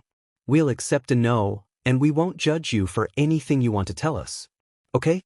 Nito rounded Izuku's torso with his arms and gave him a light, reassuring squeeze, and he seemed to relax a bit into the touch. After the shaken-up teen gave a nod as an answer, they stayed a few more minutes on the couch with Izuku in the middle, Hitoshi on his right side and Nito on his other side, and then he told both of them about his diagnosis at 4.5 years old. Hitoshi and Nito both shared a look of horror on their faces when Izuku told them that his father burned his back with his quirk just because he was born without one. Both of them were immensely relieved when they found out that that bastard wasn't in Izuku's life anymore. Hitoshi made a mental note to talk to his therapist about this. He definitely didn't know what to do with that kind of information. The two teens didn't even need to look at each other, and after an intense round of shit-talking that prick, Izuku finally cheered up a bit and blessed them with a small laugh. When Izuku was ready, they went to the bathrooms, washed up and changed into actual clothes and not pajamas, and Izuku showed Nito his back, who promptly embraced him with a tight hug. Breakfast with the others was quieter than usual, but as soon as May noticed, she made sure that the usual chaotic atmosphere was reigning again, and about 40 minutes into their planning on how to make an impression at the sports festival, the nightmare was almost forgotten and Hitoshi smiled to himself while watching Izuku chase May around the conference table with a rolled newspaper as a makeshift weapon, because she dared to sneak up on him and pull down his pants. The rest of the day was spent in a similar fashion, and they managed to finish all of their plans by 7 p.m. Miyazaki was the first to go home. They still had to do some homework that was due tomorrow. The twins followed. Shortly after that, Toma and Hitoshi himself said goodbye and thanked Nito for his and his parents' hospitality. Turns out that Toma lived just 2 bus stops away from him and they made plans for some time after the sports festival to hang out. Hitoshi thought that he was a pretty chill dude. Hizashi was already waiting at the door and basically bombarded him with questions about how the sleepover was, and all Hitoshi decided to cryptically say was, "You better watch out, Hizashi. The support course consists of fucking menaces. Personally, I'm looking forward to the sports festival." After eating dinner with his adoptive parents, Shota wished him a good night and warned him that tomorrow their next training session would be held in Gym 3, instead of 8, because they were going to practice park hour techniques. After taking a shower, Hitoshi was laying in his bed and fondly looked back to the weekend. Saturday was pure chaos and May and Izuku were absolute mad geniuses. May was a madwoman with her inventions and Izuku was a fucking menace when it came to analyzing things and strategizing. And even though Sunday didn't start out that well, the rest of the day was basically a level up to Saturday. His fondest memory will definitely be the moment where Nito, Izuku and him were just contently sitting next to each other on the couch, and not saying anything, just enjoying each other's presences. He hoped it would be like that more often in the future and fell asleep with a smile on his face. Monday rolled around and every teacher could feel the anticipation rising in their students' demeanors. When Higuri entered the teacher's lounge, he needed to first take in what was going on. Hizashi was looking haunted and crying incoherent words into Shota's shoulder, who looked as annoyed as any other Monday. Nemuri was hysterically laughing at Hizashi and Snipe was sleeping under his desk. Ectoplasm was trying to calm down Hizashi to no avail. Cementos was meditating in a corner with headphones in, completely ignoring everything that was going on, and Yagi was on a phone call and looking mildly terrified, all while Netsu tried to snatch the phone away from him. For short, a normal Monday morning. He made his way to the coffee machine and filled up his thermos container for the day. He still had to finish grading those damned analysis tests Netsu thought were a good idea. That damned monster of a test took up the whole of last week and the entire weekend, and he still needed to look over the last half of Hatsum's test, which was proving to be difficult, because that girl had a worse handwriting than the oldest doctor he knew when he wrote something in Russian cursive. Before he could get to that though, Hizashi whirled around and clutched his arm, now crying on him instead of his husband. Higuri, please, I beg you please, tell me you know what the support course is planning for the sports festival. Before he answered, he took a long, pointed sip from his coffee. It was too goddamn early for this. What do you mean? The disbelieving look on his face was priceless, Higuri noted. He'd have to ask Netsu for a picture from the security cameras. Hitoshi got home yesterday from a sleepover with your whole class and Minoma from 1B, and he just said after I asked him what they did, and I quote, "You better watch out, Hizashi, the support course consists of fucking menaces. Personally, I'm looking forward to the sports festival." That's basically a death sentence coming from Hitoshi, that cryptic little shit. Please tell me you know that nobody will die on Wednesday? Well, that was new information. He knew that his class had an oddly strong sense of teamwork since the USJ incident, but he didn't know they were planning something. Sure, Snipe told them once that he found them in a classroom at 9 p.m., but other than that they've been unusually tame. Yeah, he could see it now too. Well shit. So, who could blame him for his reaction? And it definitely wasn't his fault that Hizashi fainted. The blonde just had a light heart. Can't we just check the security cameras? Hizashi seemingly awoke from the dead at Nemuri's question and hopefully looked over to Netsu, who was just grinning. The whole room was now quiet. Everybody knew what that smile meant. They were in for a round of pure and utter chaos, and they were not looking forward to it. Oh, but that would spoil the surprise. I do have to say, Higuri, you have some very bright and interesting students in your class. The other two that are a part of that friend group are also quite interesting children. But don't worry, I would have gotten involved if anything were crossing a line. We don't want the media to think we're raising murderers, after all. Higuri gave up. He dropped his head onto his desk and screamed with his mouth closed. This was going to be a long week, wasn't it? It was too early for this. Next year he was going to call in sick. He doesn't care if he has to walk into a radioactive zone to do so, or if he has to jump in front of a car to be admitted to the hospital, but he definitely wouldn't deal with the inevitable shit that was about to go down. He looked up when he heard Shota's ever-so-monotone voice sound through the room. Higuri, as much as I share the sentiment with you, I believe my class is going to be just as much of a nightmare as yours will be. I mean, I literally got Bakugu in my class. The ginger looked back to the entrance exam selections and point distribution.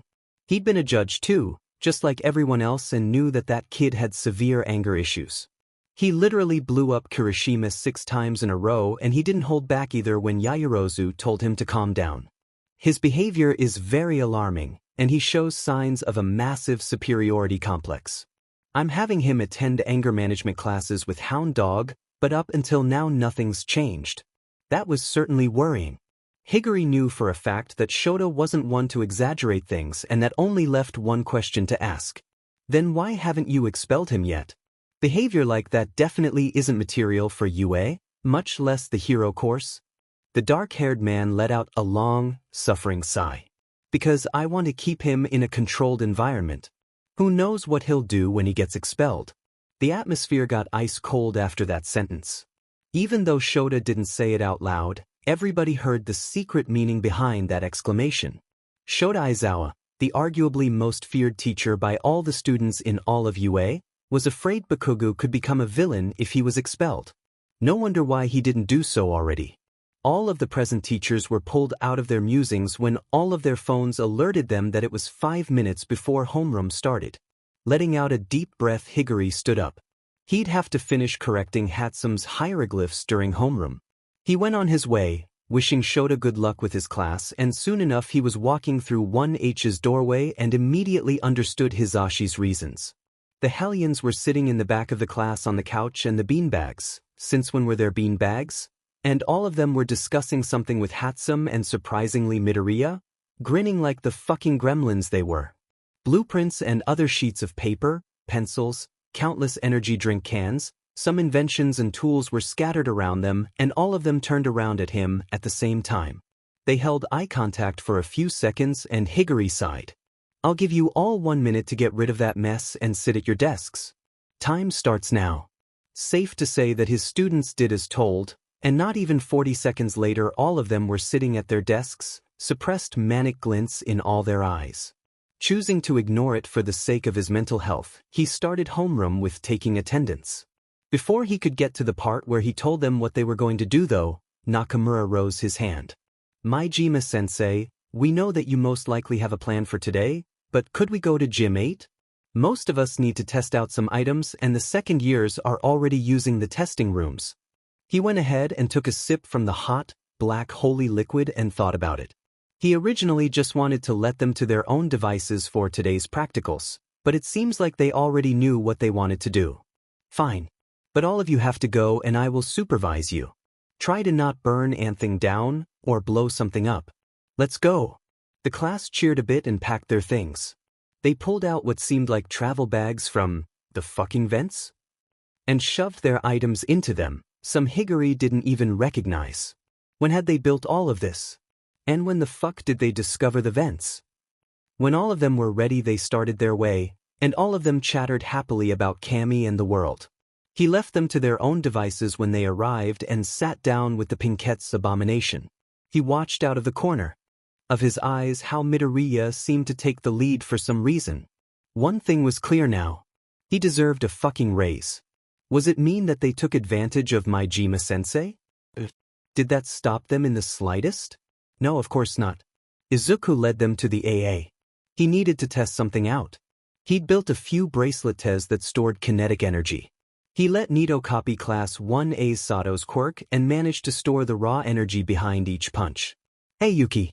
Sora. Would you mind coming here for a second?" The blue-skinned twins walked over.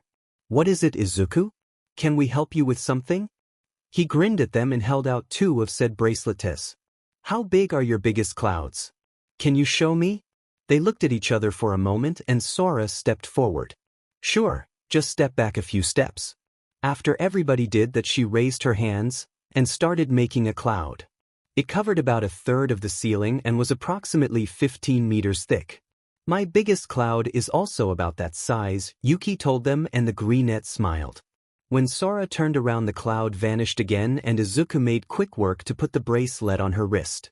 "Now I want you to press that green button and do exactly that again." All of them were now so engrossed in what Izuku could possibly want to achieve that they didn't notice their sensei watching attentively. Sora did as told, and as soon as she started making the cloud, thunder rolled through the gym and the speed in which the cloud grew was at least 10 times faster than before. It covered the whole ceiling this time and it was way denser than before. It also was way thicker, easily covering almost 40 meters height, only leaving about 10 meters of no cloud area for them to be in. Lightning shot down and Sora was completely taken by surprise and broke off her quirk. She looked at Izuku with eyes as big as the sun. What was that? Izuku was hopping up and down and throwing a fist into the air. He knew he looked silly, but he did it. He stopped his little happy dance and replaced his overly happy smile with a self-satisfied smile. That, my dear Sora, was a support item that strengthens your quirk, resulting in 10 times the amount of quirk output than your body would originally be able to produce. And the best thing yet, there are no drugs like trigger or whatsoever involved. And your body won't be strained at all, and it simultaneously strengthens the actual nature of your quirk. That means that you should be able to produce a bigger cloud than before without the bracelet Oswell. And I made it that it will never run out of battery, as long as you recharge the bracelet with solar energy. How did it feel? Was it uncomfortable? Everybody was staring at him. Holy shit. Scientists have been working on building a support item just like this one but never succeeded. No, it wasn't uncomfortable. In fact, I didn't feel a thing. Holy shit, Izuku. Great. You can have that bracelet BTW. I made one for everyone in class 1H and Hitoshi and Nito will get one too. He didn't accept a no as an answer and soon all of them were trying out their bracelet tests. At some point throughout all of that, Majima-sensei pulled him to the side. Midoriya, I really want to congratulate you on that success, but I have to warn you. You'll be allowed to wear those bracelet tests in the first 2 tournaments, but when it comes to the one-on-ones they'll be confiscated. It would be unfair. That wasn't a problem though for Izuku. He already knew that they wouldn't be allowed to use them. If he was honest, he actually thought they wouldn't be allowed to wear them at all in the festival. Oh, don't worry about that, sensei, we're aware. I actually only gave them those to work on their quirks more. In the support course we don't really do anything with them, which is actually a real shame. And with that he skipped back to the others, leaving Majima-sensei dumbfounded, and told them to test out their own items. After all, he still had his own inventions to test out. He went over to his bag and pulled out his ODM gear. He'd perfected it last week and he finally could test it out. He wrapped it around his hips and put on the techno glasses he invented. They basically had the same function as his costume's mask, but showed his face. He powered it on and let the sensors load for a few seconds to be in sync with his brainwaves, and then he proceeded to shoot himself around the whole gym. It made no noise whatsoever, and the glasses also worked perfectly.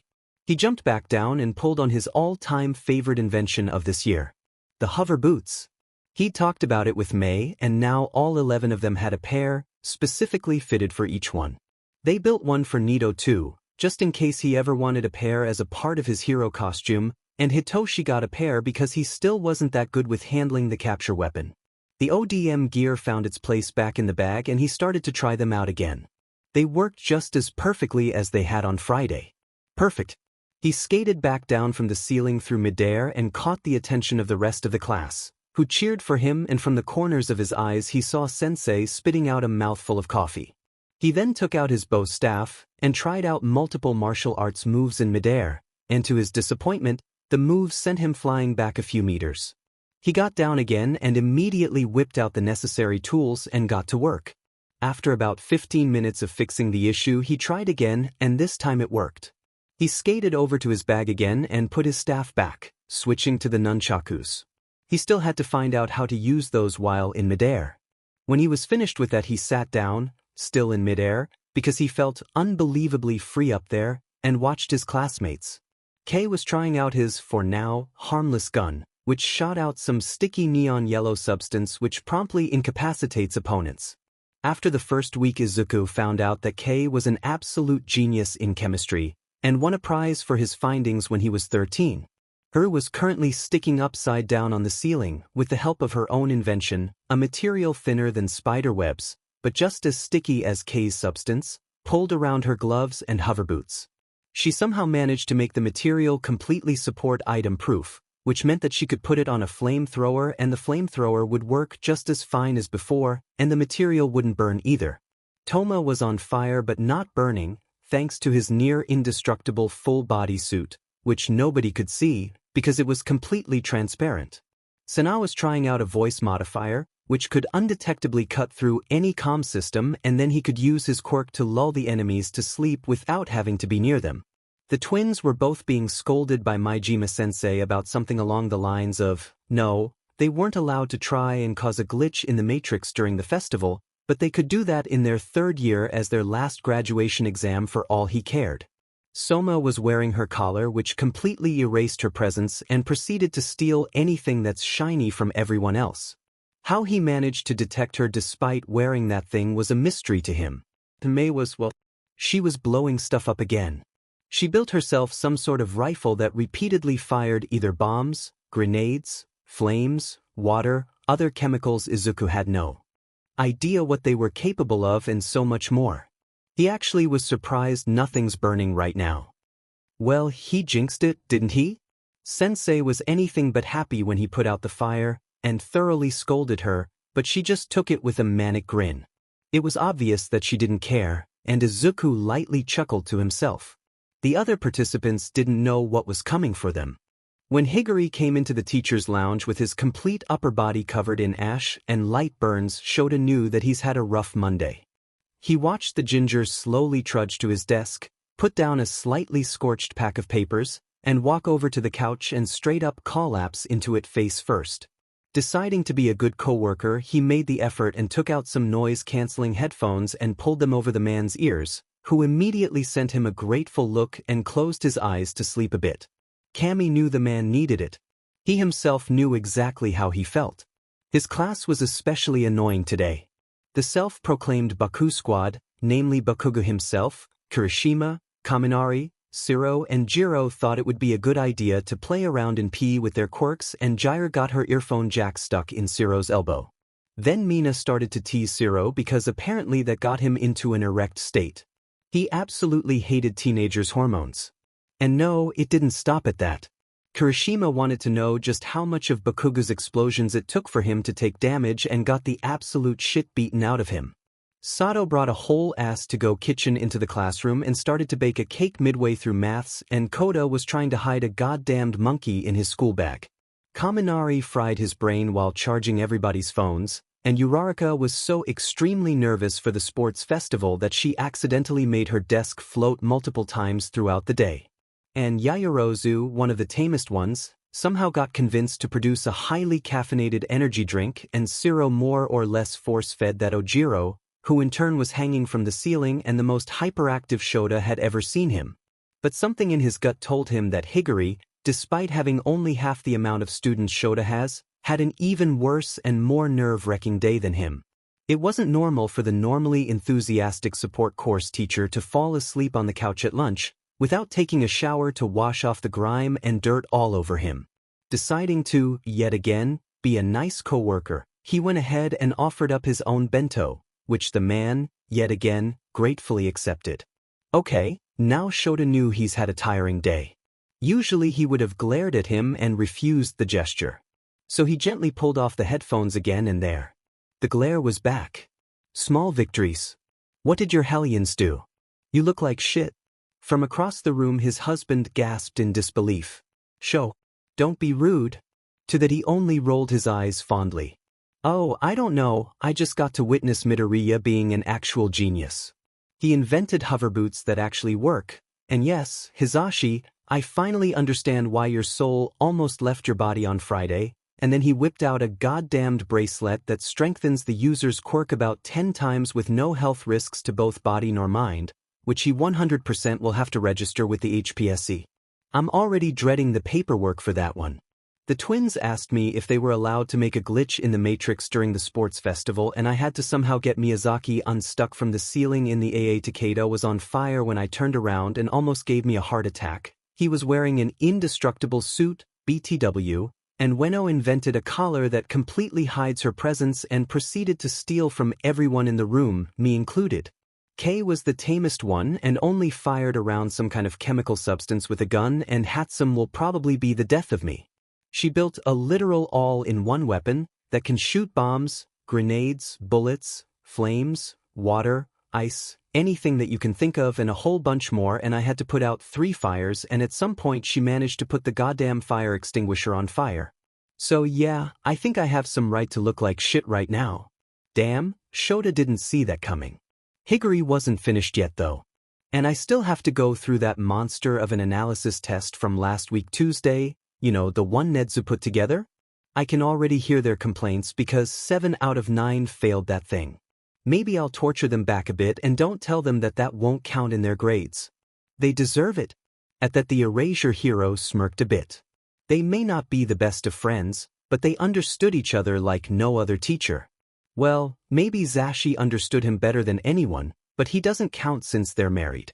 Somewhere in the back of the lounge, Snipe talked to himself and said something along the lines of, Thank Kami, the management department is full of boring children, and Shota scoffed at the same time Higuri did. They spent the rest of lunch in a comfortable silence after having forced Higuri to take a shower, and at some point both Shota and Higuri were found sleeping on the couch. And if Higuri stayed true to his word of torturing his hellions, well, Shota was glad to be the first one to know. Somewhere in the vents, a certain chimera was cackling manically in almost giddy anticipation on how Class 1H's plan will work out. It was Tuesday, the day before showdown, and Izuku was a nervous wreck.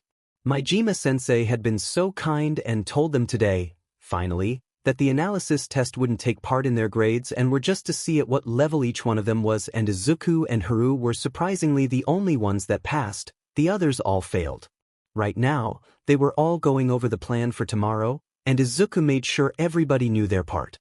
Thanks to some teamwork with Yuki, he'd been able to hack into UA's security feed. That took them the entirety of 2 hours before school started that day, and Izuku, the little workaholic that he is, broke apart the most dangerous quirks from every department. The heroics course, of course, was the most work, but the other departments were also not to forget. For example, a boy from the architecture department was related with Cementos-sensei and could basically do the same things as him, or a girl in design, who had a similar quirk to best jeanists, only hers only worked on 100% cotton. Marketing had one in it that could blind you within seconds, and general education had, other than Hitoshi, a person with a weak time travel quirk, which allowed her to time travel 5 seconds or less into both the future and the past. And if he did all that between 1 and 3 a.m. for 4 days straight and curbed his hours of sleep to a whole 2 hours a day, nobody had to know. His mother had been very strict with his bedtime since Monday though, and Izuku was kinda grateful for that. He'd slept like a rock from Sunday to Monday, and same went for tonight. He hadn't realized that he'd been running on fumes by now. But now he was well rested and full with energy. Majima-sensei was really nice and allowed them to go into a conference room under the condition that they wouldn't try and dismantle anything in it, and left them to their own devices. Izuku made a mental note to find out what the man's favorite dessert is. He'd sneak into the teacher's lounge someday and leave it there as a little gift. Izuku was going through every single little detail, strategies on how to avoid people's quirks, and how to not fall for deception strategies. Hitoshi had warned them that some from Gen Ed were wicked little beasts, and Izuku took that warning to heart. It was safe to say that the strategist almost forcefully crammed everything into all of 1H's heads by noon, and he took a little bit pity in them when he saw how dead on their feet they looked and decided to lighten the mood a bit, while he was sitting at their table at lunch.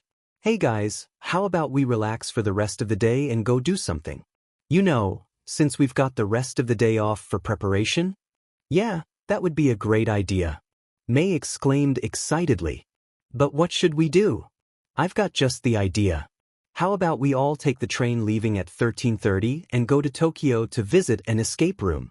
If we take the Shinkansen, it only takes us 50 minutes to get there, same goes for going back.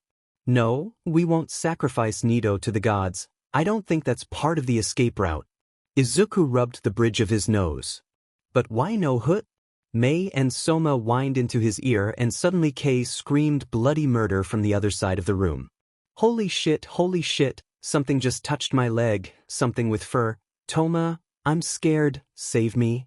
He was nearly hysteric, and it seemed like it was contagious because only a second later Yuki also let out a startled whelp and clutched to her sister. Okay, does anybody have a flashlight or something with them? I don't see shit and I can't figure anything out when I can't see any thigh triple-ahh. She dashed. Everyone could hear a soft thump coming from the location of Nito's, and Izuku stretched out his arms to find him, but he wasn't there anymore. Nito, where are you? No answer. Nito, I swear to Kami, if you think this is funny then you're an asshole. Sora exclaimed with a shivering voice, but yet again nobody answered. Suddenly the lights went back on and all of them shielded their eyes from the sudden brightness. When their eyes adjusted, all of them stared at the floor only a few centimeters next to Izuku. There was a hole in the floor. Nito had been standing right where that hole in the floor was. Great, now they had to find Nito, but nobody was brave enough to get down into that hole either, so they decided to count that as a makeshift sacrifice to the gods, even though Izuku greatly disliked the idea, and went on to find other clues. Toma went ahead and took hundreds of pictures for memories, and finally, after 30 minutes, they managed to escape. As soon as they got out, they found a pouting Nito, and all of them profusely apologized by pooling their money and buying him his favorite hero merch. The staff of the facility would look back at the group over the security feed and laugh their asses off every 4 seconds by the sheer amount of absurdity they managed to summon. And now they were in a train cabin in the Shinkansen, content and happy that their day went as well as it did, and all of them were a bit calmed down and not that nervous of wrecks. Oh yes, Izuku was definitely looking forward for tomorrow. The entirety of 1H and the now called strays of 1H would show Japan just what they were capable of.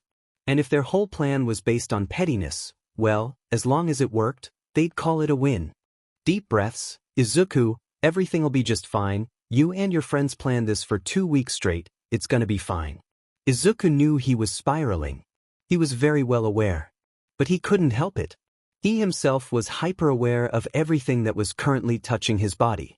The UA training uniform, his capture gun, a customized version from K, everybody except Nito got their own with their signature colors for the sticky chemical compound, his ODM gear, his tech glasses, his earpiece. Again, everybody had those, because Mei was very adamant in everybody having one. His bow staff folded up and hidden in his pocket, his hover boots, which he pulled an all-nighter for to build his classmates and Hitoshi each a customized pair.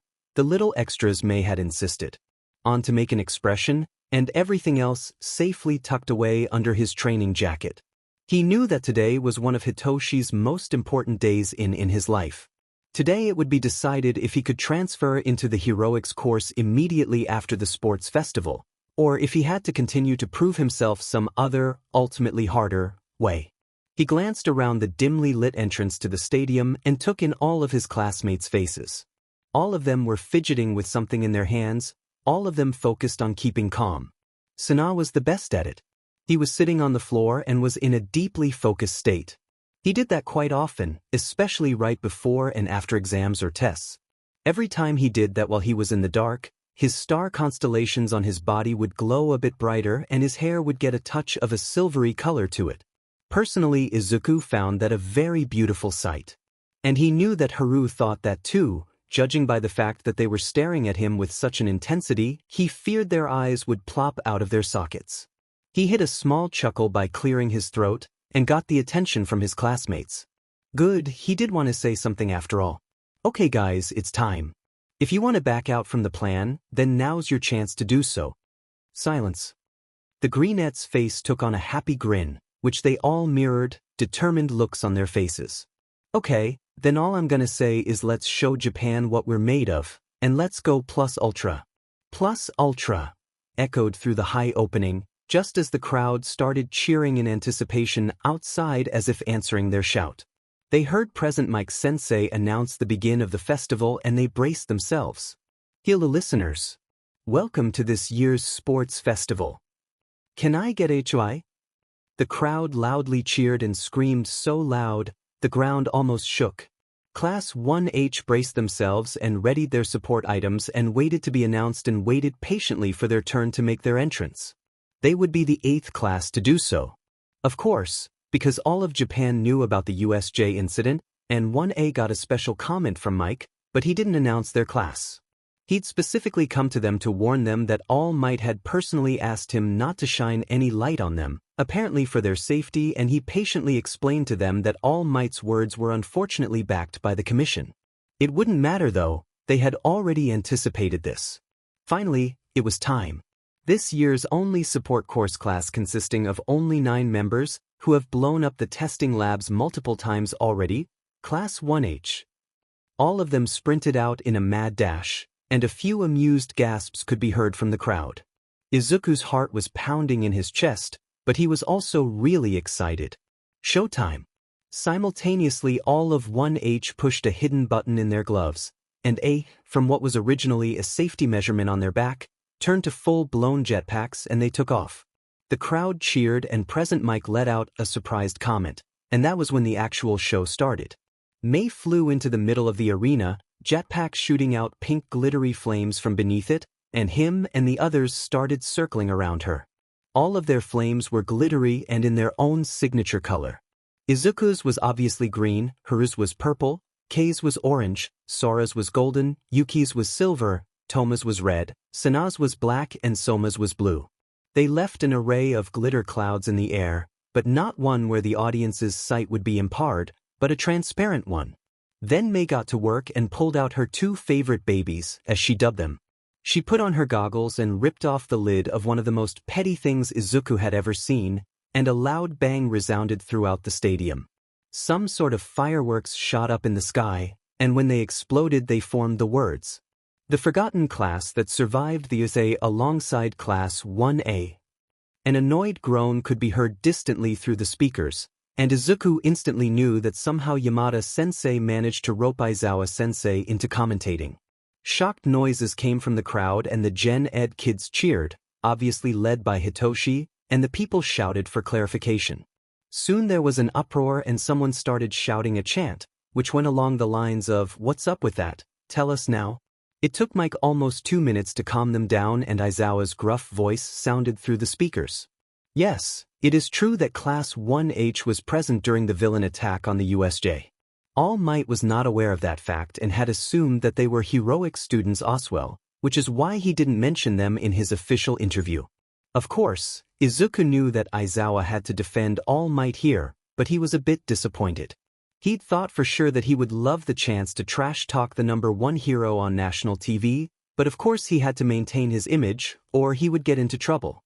So, figuring that they'd teased the poor tired man enough for now, he gave the hand sign and they landed safely on the ground, exactly next to the Gen Ed students, who they roped into their plan just so they could land safely.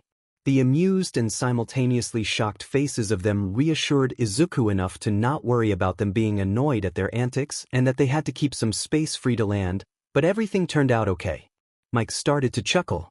"Alright listeners, that was the support course, with the no doubt most unforgettable entrance the UA Sports Festival has ever seen, but there are still other courses to be announced. Next we've got Class 1I, from the Architecture Department." Mike continued where he had left off and soon Midnight was striding on a podium in front of them. "Okay, Izuku, now's the time to find out if your predictions were correct. Don't freak out, don't freak out, don't freak out, don't freak out, don't freak out, don't freak out, don't freak out, don't freak you." The spiraling boy didn't notice that the R-rated heroine had already announced everything and he was ripped out of his thoughts when she enthusiastically shouted, "The first tournament of the first year's sports festival will be an obstacle race." Mei had to physically hold herself back from screaming right then and there and instead tackled him from behind and squealed into his neck to muffle the sound. She was bouncing up and down and Izuku had to hold on to Haru next to him to not fall over. He himself almost couldn't contain the smug grin that was forming on his face. He'd been right. Yes. One obstacle out of the way. Directed his attention back to Midnight. "And now to the rules. Every participant may do whatever they want during the race, as long as it does not endanger another participant's life or will permanently hurt them. Quirk usage is allowed. Now go to the starting line, you adorable cuties, and go plus ultra." Class 1H and their strays, Nito and Hitoshi, had already gone to the starting line, not wanting to have any kind of handicap, and Izuku made sure that Nito had copied Kirishima's quirk, just so he had some sort of protection for whatever it was that was to come for them. They all subtly powered up their boots, and Izuku also readied his ODM gear. Just to be sure. Okay, his nerves were getting to him, but they'd be fine, hopefully. Mike started to energetically count down from 5 and he could practically feel the anticipation from all the students behind him. As soon as the voice hero screamed, "Start," they started to skate just above the ground, and thankfully so, since Todoroki, from Class 1A successfully froze about half of the students in the back solid to the floor. However, right on their heels were Bakugo, much to Izuku's dislike, Kirishima, Yayorozu and some other members from Class 1. Izuku was too busy to actually recognize Wily skating 15 cm above the floor. They all made sure that Hitoshi stayed a few meters in front of them, to help him make a good impression, and very subtly let Todoroki take the lead, and pretended to be shocked by the ridiculous amount of power the dual-haired teenager displayed. Izuku was simultaneously impressed and also disappointed. Why couldn't he just freeze the robots all the way through so they wouldn't crash down? His heart almost left his body when he spotted Kirishima and 1B's Tetsu punching through the material from under the robots. If that had been anyone else, somebody would have died. Shaking himself out of his stupor, he watched Bakugo and a few others fly over the robots and started accelerating his speed. Now, the fun part begins. Mike, we're sorry in advance. He heard static rush through his earpiece and Mei's characteristic energetic voice flooded through the speakers in the stadium. Yuki and Izuku had both managed with the help of her to hack themselves into the commentary booth, for this exact reason. Good morning, dear audience. My name is Hatsum Mei, future CEO of Hatsum Industries, and I'm going to assist present Mike Sensei with commentating. When Yamada's flabbergasted voice rang through his earpiece, he couldn't contain some fond chuckles. Hatsum, how in the hero are you speaking through the speakers? Eraser, did you give her access to the speak dash? No? Oh, Cammy, then I guess, go ahead. Just like they practiced, Class 1H began to skate straight over the remains of the robots, and dodged smaller ones in the process. That's the spirit, Mike Sensei. Now, as you can probably see, we from Class 1H and one student from General Education are wearing some special babies on our feet. I present to you the genius invention, the invention that will make the life of heroes so much easier, the incredible hover boots, invented and built by my best friend and classmate, Izuku Midoriya. He definitely didn't see it coming that she would announce him like this, and one look at her satisfied and slightly manic grin told him that she'd planned it. So, accepting his fate, he activated his own earpiece and quietly took a deep breath before deciding to go defenestrate himself at the next opportunity. Thank you, Mei, but they're not entirely invented by me. You came up with the basic ideas. If anything, you inspired me and let me build them. Now get back to concentrating on the race. You almost crashed into a robot just now. She snickered a bit and switched her comms off, and altogether they gracefully went over the robots, evaded them, and occasionally one of them would ascend into the sky a bit, just for some more marketing strategies. They swore to themselves they'd make an impression. Well, they would give it their all, that's for sure. Izuku knew what was coming, he really did, but he was a bit disappointed when it actually transpired exactly as he predicted it. As soon as Bakugo heard his voice through the speakers, he'd abruptly turned around and let out his typical "H. Deku. What the hell are you doing here, you useless quirkless freak?" And dun he came soaring right at him, furious expression on his face, and led his first attack with his signature right hook, which Izuku swiftly dodged and used the blonde's momentum to send him crashing into the wall on the side of the course. He switched on the comm in his other ear, which they made for their own communication. Hey guys, Bakugo has set his eyes on me, mind going a little faster? I'm not really keen on getting exploded so early in the festival. Almost immediately and simultaneously they confirmed and picked up their speed, just barely staying behind Todoroki. And just as predicted, it didn't take long for a few others of 1A to catch up to them. Ida Tenya could be a problem with his quirk, engine, but they just have to wait and see how things go.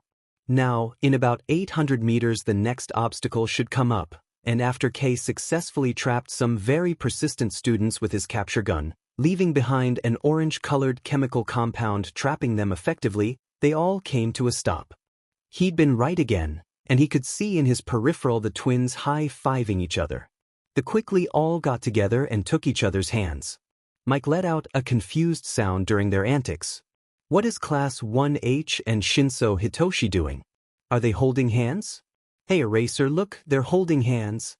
While that might be a very cute sight, how in the heroes will that help you get across? All of them grinned while Aizawa just groaned something out about not to jinx it, and they took that statement as their cue and activated their jetpacks again. And even though it might be petty and mean, and actually really unfair, they flew hand in hand over the cliffs, and left burnt ropes covered in glitter behind, and as soon as another student tried to use the ropes in any way, they would break and crumble into glittery clouds of ashes. That took care of surprisingly many students, and even a few of the hero course, and Mike was basically losing his mind by now, while Eraserhead just sounded like he wanted to go to sleep. Which he probably did. But Todoroki was still leading about 50 meters in front of them, and suddenly skidded to a stop. Class 1H also slowed down and watched as the son of Endeavor picked up a rock and threw it onto the area in front of him, and as soon as the rock touched the ground, a pink explosion went off. Oh, how satisfying was it that everything went according to plan. Izuku didn't even need to say anything, and after discussing exactly this obstacle for hours on end, they knew that nobody that could fly would be able to safely cross the minefield, so they split up into 2 teams and went to the sides. Nito had actually had the idea that the minefield could be rigged for support items and quirks that let the participants fly, so they made a plan. Izuku had given each and every one of them the basic blueprints without too much detail of his ODM gear, and under the condition that all of them would make it themselves, and redesigned it to fit their own style, they could use it. Most of them had redesigned it so that it would be some sort of grappling hook, either put onto the hands, or the chest or back or whatever. Kei gave the sign and they swung from one side of the field to the other in a zigzag motion. Todoroki looked at them with a cold look as soon as they got near, and shot a quick glacier into their direction, but that did very little in stopping them, but it successfully put some distance in between them. Izuku could hear Bakugu's curses from the start of the minefield, and many explosions went off, both the typical angry orange and the pink. He wasn't worried though. They were now skating again, and soon enough, Todoroki passed the finish line first, Hitoshi following as second, and Class 1H as a whole went through. In order that would be Soma as 3rd place, Mei as 4th, Izuku himself as 5th, Haru as 6th, Yuki was 7th with her sister being 8th. And the other boys following in 9th, 10th, and 11th place. The next was a furious Bakugu, and then, to all of 1H's delight, Nito and a few others from 1B made it through, then some of 1A trickled in. Nito basically crashed into both Hitoshi and him, and took them to the ground with him, so hard did he hug them. Izuku's air left his lungs momentarily, and he tripped over Hitoshi's leg and let out a yelp. 2 arms were suddenly around his waist and back, and he pried open his eyes, only to blush hard. Nito's and his noses were almost touching, so close were they, and forcefully diverting his gaze away from those beautiful periwinkle eyes, he noticed Hitoshi being half below him, but he still felt a strong, supporting hand around his waist. All 3 of them were frozen in place, and the other 2's faces started to mirror his own. Before he could stutter out an apology though, an enraged shout pulled them out of their stupor, and Izuku closed his eyes to calm down and braced himself for the inevitable. What the fuck are you doing at you quirkless freak? Izuku couldn't even blink, and he was already yanked up to his feet by his collar. Nito and Hitoshi had been shoved to the side roughly, and Izuku really would have preferred if Bakugu didn't get spit on his face with every word he's shouting at him. He was still a bit scared of the explosive boy, but his friends have all been working really hard with him to overcome that. Hell, they'd even impersonated Bakugu as well as they could, and that had immensely helped. So, he took a deep breath, and did what the countless self-defense lessons had taught him. He ducked, and brought his head to the bully's other side of the hand that was holding onto his shirt, pushed him down with his hand at his shoulder, and tripped out his feet from under him, making him land flat on the face. However, that only served to enrage him even more, and some explosions were going off in his palms, but then, thank Kami, midnight approached. What is the meaning of this? And why is Bakugu on the floor? She demanded, looking sternly down on Izuku and Bakugu, while Hitoshi and Nito got back up, looking annoyed. Just as the greenette wanted to reply, Nito beat him to it. Bakugu went for Izuku's throat for no reason and pushed Hitoshi and me down, and started insulting him. So Izuku defended himself to not be exploded. She looked at him now. Is that true, Midoriya? He looked up into her eyes, and set on his most sincere expression he could muster. He knew that Kayama-sensei was really nice, but she was a bit different in arts and history than she was as a heroine for obvious reasons, so better be careful. Yes, it is. Hitoshi, Nito and I were just celebrating that we were part of the first ones to get to the finish line, when Bakugu grabbed my collar and yanked me off my feet. I've been taking self-defense classes since I was a child, so I reflexively pushed him away from me. I'm sorry. It looked like she believed him, judging by the softer expression creeping onto her face. Okay, it's alright, sweetheart, no need to apologize, you aren't at fault. However, Bakugu, If this happens again you will be disqualified from the festival, got it? Bakugo had gotten up in the meantime and was glaring daggers at Izuku, but to his utter surprise, he just grumbled out a yes, ma'am, and stalked away. Izuku found himself flabbergasted and watched Bakugo leave. How in the ever-loving hell did Aizawa-sensei manage to tame him down to this level? Conditioning? Torture? Essays? Or maybe, kami forbid, therapy? No. Izuku was certain that Bakugo would rather die than go to therapy, but Aizawa is a strict man. And kind of terrifying sometimes. He felt a hand gently wrapping around his wrist, and he turned back around to come face to face with a concerned-looking Hitoshi. Are you alright? He didn't hurt you, did he? He looked in those beautiful purple eyes and found himself relaxing his shoulders again. I'm fine, he didn't hurt me. Are you alright though? He shoved you down pretty harshly. Don't worry, he didn't get the chance to hurt me. I pushed him down before he could. Before anything else could be said or done, Mick's voice echoed through the stadium again as he hyped up the audience for the next tournament. Good job everybody for that impressive work you've done until now. Only the first 42 students will advance to the second tournament, which will be a cavalry battle.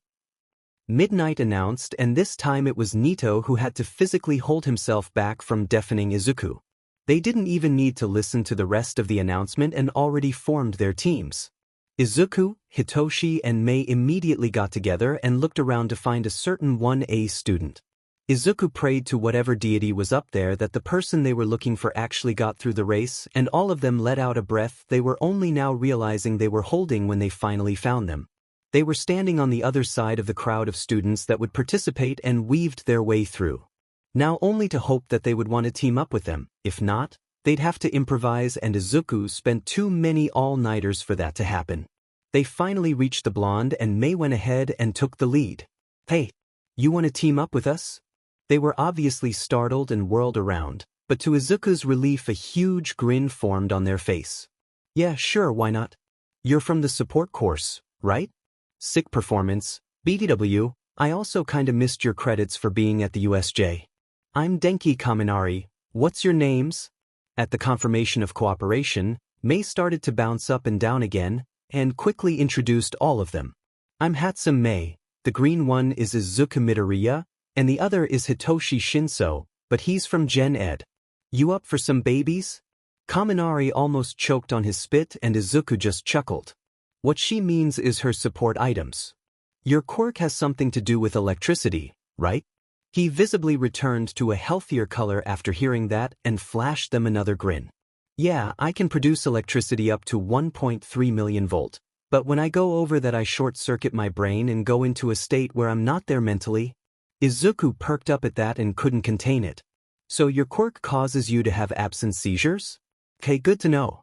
I wonder if that has anything to do with how you're not fully grown yet, or if you just have to change your diet to make your brain grow some safety layers around all the most important parts. Can you control in which direction you let the electricity out?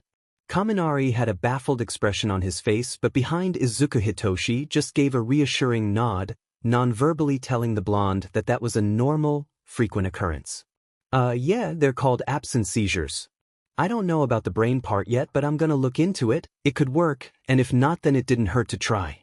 About in which direction I can let it out, I can't really control it. As soon as it's out of my body, it more or less goes everywhere. At the last part he was awkwardly rubbing his neck, but stopped as soon as Mei was in his face again. Oh, then I've got the perfect baby for you. Gimme your hands. With a bit of a nervous look he complied, and she proceeded to snap on some sort of unmeltable armor like arm straps on his forearms. Try out to shoot electricity at one point in the floor now. He raised an eyebrow but listened. Izuku watched as the yellow lightnings from his arms channeled into the arm straps, and then they fired out into one point on the floor. Kaminari yelped in surprise, and a few other people around them turned to look what's wrong but quickly turned back to their own businesses. Holy shit, how did you know I couldn't before? Oh, that was Izuku's idea. He said something about he doesn't understand why your costume was designed the way it was. Trust me, we'll get to that some other time if you want to, and out of sheer boredom designed these magnificent babies. Now his eyes were on Izuku, who looked away sheepishly.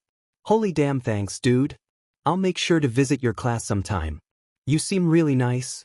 Don't worry about it. You can keep them if you'd like, but you'll have to take them off at the 1 versus 1 tournament, though. Would you mind being on the side, Mei on the other, Hitoshi on the front, and I could be the rider? You okay with that?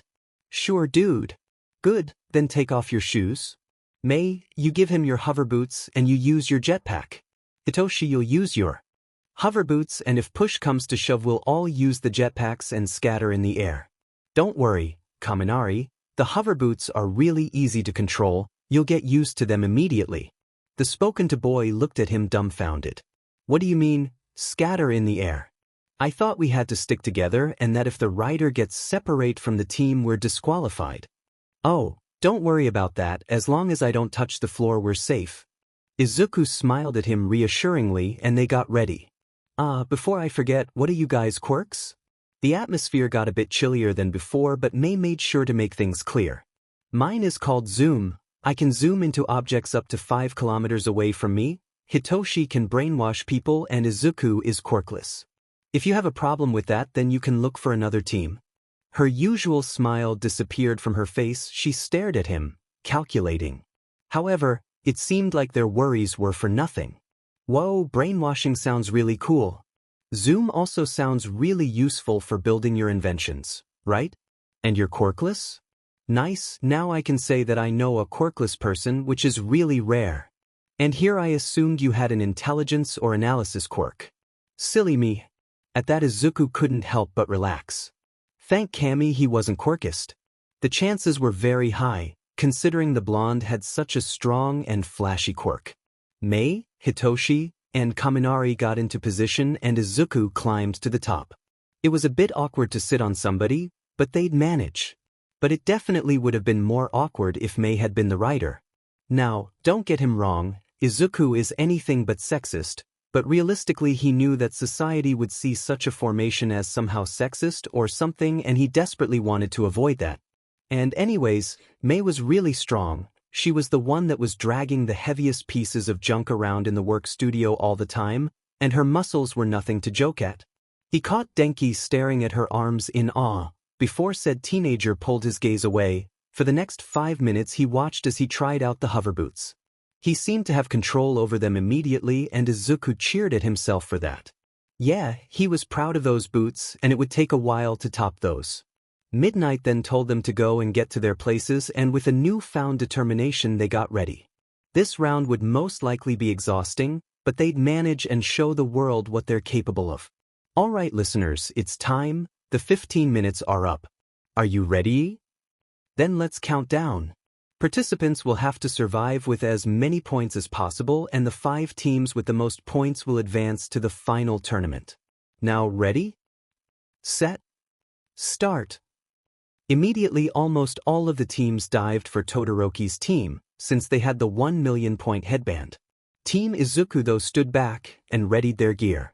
They did have the most points right after Team Todoroki, so predictably one particular team dived for them after realizing just what a monster of a team the first place was. Todoroki had teamed up with the twins and Ida, the twins equipped with their hover boots, enabling them to move as fast as Ida does with his quirk, and simultaneously getting rid of the obvious height difference between them. Ida was the front runner, the twins both on the sides hovering about 20 centimeters above the floor, and Todoroki as the rider. Izuku couldn't really concentrate on that particular team though, because another one was coming straight for them now. Shuji from Class 1A was forming some sort of dome with his arms, and Ashido was sitting on top of the arms. He could faintly make out the form of Azui and Siro inside of the arms, and that was a deadly combo for a tournament like this. Guys, we need to move. The words were shouted louder than intended, but it did the job. Just as Azui's tongue and Siro's tape came out of Shuji's arms, they ascended into the air and out of reach. Izuku let out a breath of relief. Whoa, those boots are awesome. Kaminari loudly exclaimed at the same time Mike shouted into the mics again. Everybody, my co-worker, the excavation hero Power Loader, is the homeroom teacher of 2 members of Team Midoriya. As you can see, Midoriya Izuku and Mei Hatsum have decided to partner up with Hitoshi Shinso from General Education and Denki Kaminari from the Heroics Department. Power Loader dubs his own students the Chaos Gremlins, And I can see why. Ladies, gentlemen, and everybody in between, Team Midoriya has taken over the skies. The crowd cheered loudly. Kaminari waved to the cameras. He was obviously enjoying this. So, what are we gonna do now? Should we just wait a bit, or should we try and steal some headbands and make a break for it every time it gets too dangerous? He asked, and the other three already had a solution to the problem. Hitoshi took deep measured breaths while they descended back to the floor again. They made sure to be as far away from Team Todoroki as possible and cautiously approached Team Kendo, a team consisting of 3 1B members and Jairu from Class 1A. Hey, Shiozaki. Is it true that you do plant tentacle porn with your vines? Hitoshi asked and Izuku just sighed. Did he have to be that immature? Meanwhile, Kaminari almost choked for real and looked at Hitoshi with a disbelieving look on his face, and Mei was cackling and wheezing. She was laughing so hard. It seemed to do the trick though, and Shiozaki gasped in shock. How dare thou accuse me of such shameless sins? Just as her vines started to come for them, Hitoshi took control and dropped his accusing grin to a smug one. Use your vines and disqualify your team by scattering them all over the place and dropping them to the floor. Shiozaki did as told. Izuku thought it was capturing every time again how powerful the purplet's quirk was, and a ping of anger shot through him that the entrance exam was as biased as it was for the heroics course. Oh, what's this? Team Kendo seems like it just self-destructed. Listeners, Itsuka Kendo, Kyuka Jairu, Ibara Shiozaki and Reiko Yanagi are disqualified for losing their rider. The crowd made a uhu noise at that while Izuku was looking for their next victim. The next team was consisting of 4 medicine department students, all with quirks best suited for work in a hospital, his mind added, and he almost felt bad for snatching their rider from their group up into the sky, clearly giving him a heart attack, and dropping him about 40 meters away from his teammates on the ground and simultaneously snatching his 2 headbands. Now his team had 930 points, and they were still in second place. They repeated the same play with another team, this time consisting of 2 students from the business department, 1 from the marketing department and 1 from the management department. While Mike shouted some commentary and Eraser let out some gruff comments as well, but Izuku could hear the amused undertone in his voice. Years of reading his teachers' and classmates' behavior had honed his people reading skills significantly, after all. Now they had a whooping 10-20 points, but before they could celebrate, he heard the telltale shouting from Bakugo sounding from below them. Hey, you shitty nerd. Go die. He propelled himself up towards them, despite the shouts of his teammates, and Izuku's team just barely dodged. Okay guys, change in plan. Scatter. And with that they scattered, in midair.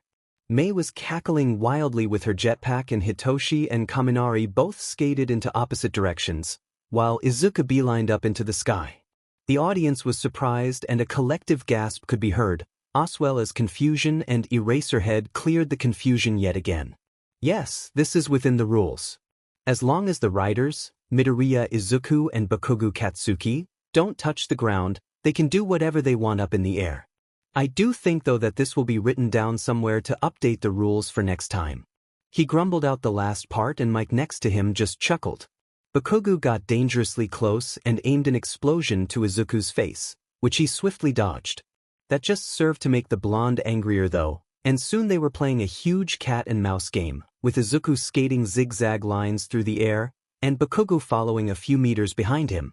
After a solid 5 minutes of playing, Izuku got just as bored as Bakugo was furious and decided to strike back. He stopped, whirled around and almost landed a gut punch if the blonde didn't dodge in the last second, and exploded his side, making Izuku yelp in pain, scorching his uniform and propelling him to the other half of the stadium. His ears were ringing and his ribs were aching, but he'd been exploded all his life, and Mei was also more on the explosive side of people, so he was used to it, as sad as that might sound. The crowd gasped in shock, and faintly he could hear Hitoshi shout, worry lacing his voice, but he couldn't pay attention to that right now.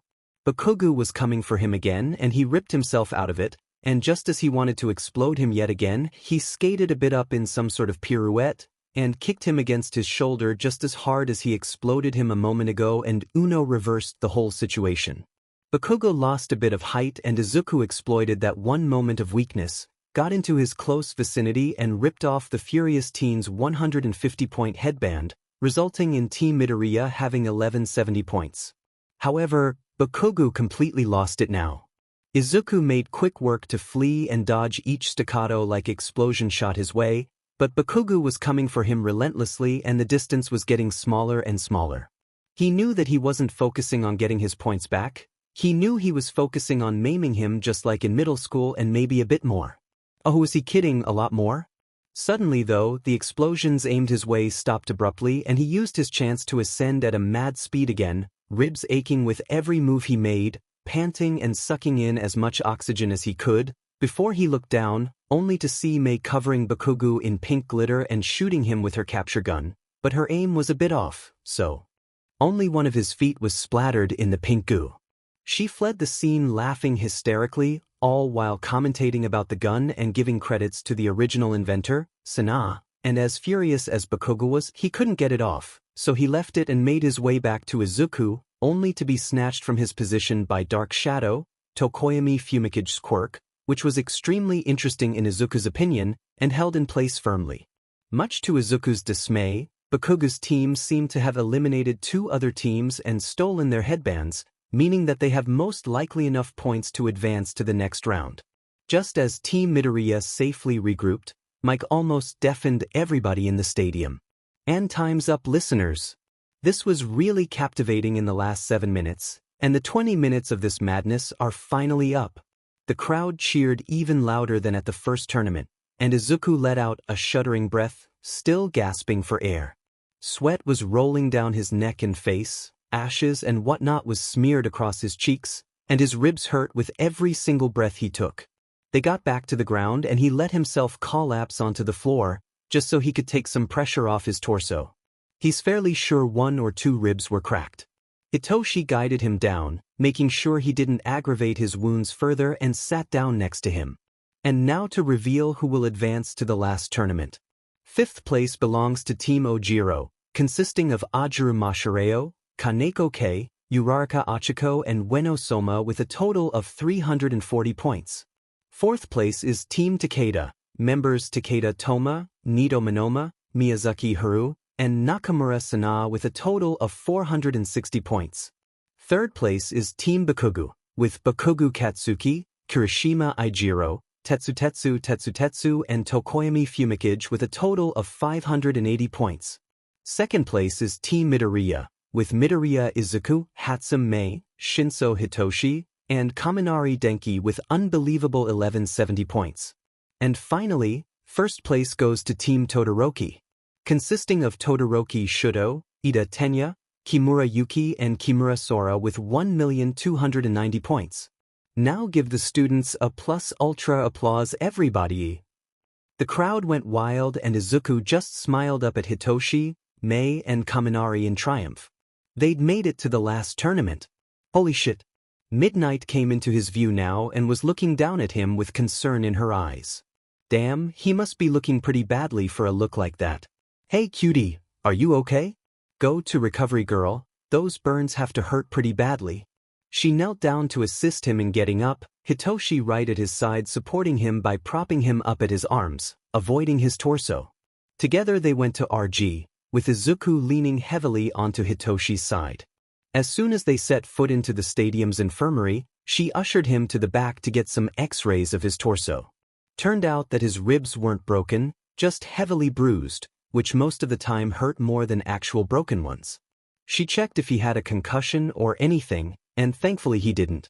She placed a kiss to his ribs, and relief instantly washed over him, and some fatigue, but it wasn't as bad as he had feared. Dearie, go down to Lunch Rush and tell him I sent you to him. He'll cook you something up to get your strength back, and for the way, here are some gummies. No shoo. They thanked her for the troubles which she waved off and went down. Lunch Rush was really nice too, and soon Izuku was eating the best gyoza dumplings and tempura vegetables he's ever eaten, and his stamina was back to normal after only 20 minutes. Together they made their way to their section of the stadium, and immediately the entirety of 1H and Nito were hovering over him, bombarding him with worried questions. A few weeks ago, exactly this behavior had sent him into a panic attack, but now, that he knew each and every one of them as well as he did now, he couldn't help but smile and be content. Don't worry guys, I'm fine. Nothing was broken and I think I'm used to being exploded. He shot a pointed look at Mei, who was guiltily pouting. But explosions are the base of every invention and therefore irreplaceable. The friends all laughed at that and they let it go, figuring that Izuku didn't want to further talk about it. Finally, he could look up to the placements of the first round of 1 versus 1s and found himself in the 7th match against Ojiro. Fight 1. Ueno Soma vs Minoma Nito. Fight 2. Tetsu vs Nakamura Sana. Fight 3. Bakugu Katsuki vs Uraraka Achiko. Fight 4. Kirishima Ijiro vs Kaneko Kei. Fight 5. Kimura Sora vs Kimura Yuki. Fight 6. Todoroki Shudo vs Takeda Toma. Fight 7. Midoriya Izuku vs Ojiro Mashireo. Fight 8. Tokoyami Fumikage vs Kaminari Denki. Fight 9. Ida Tenya vs Hatsune Mei. Fight 10. Shinso Hitoshi vs Miyazaki Her. He immediately noticed the 5th fight. Yuki, Sora, will you be okay with that? The twins just look at him, both with a fierce determination in their eyes. We might be twin sisters, Yuki started, but we won't go down without a fight. Sora ended, and Izuku smiled back. That was typical for the two. He then looked at the 10th fight duo. Will you two be alright though? I can't really help you plan against each other, can I?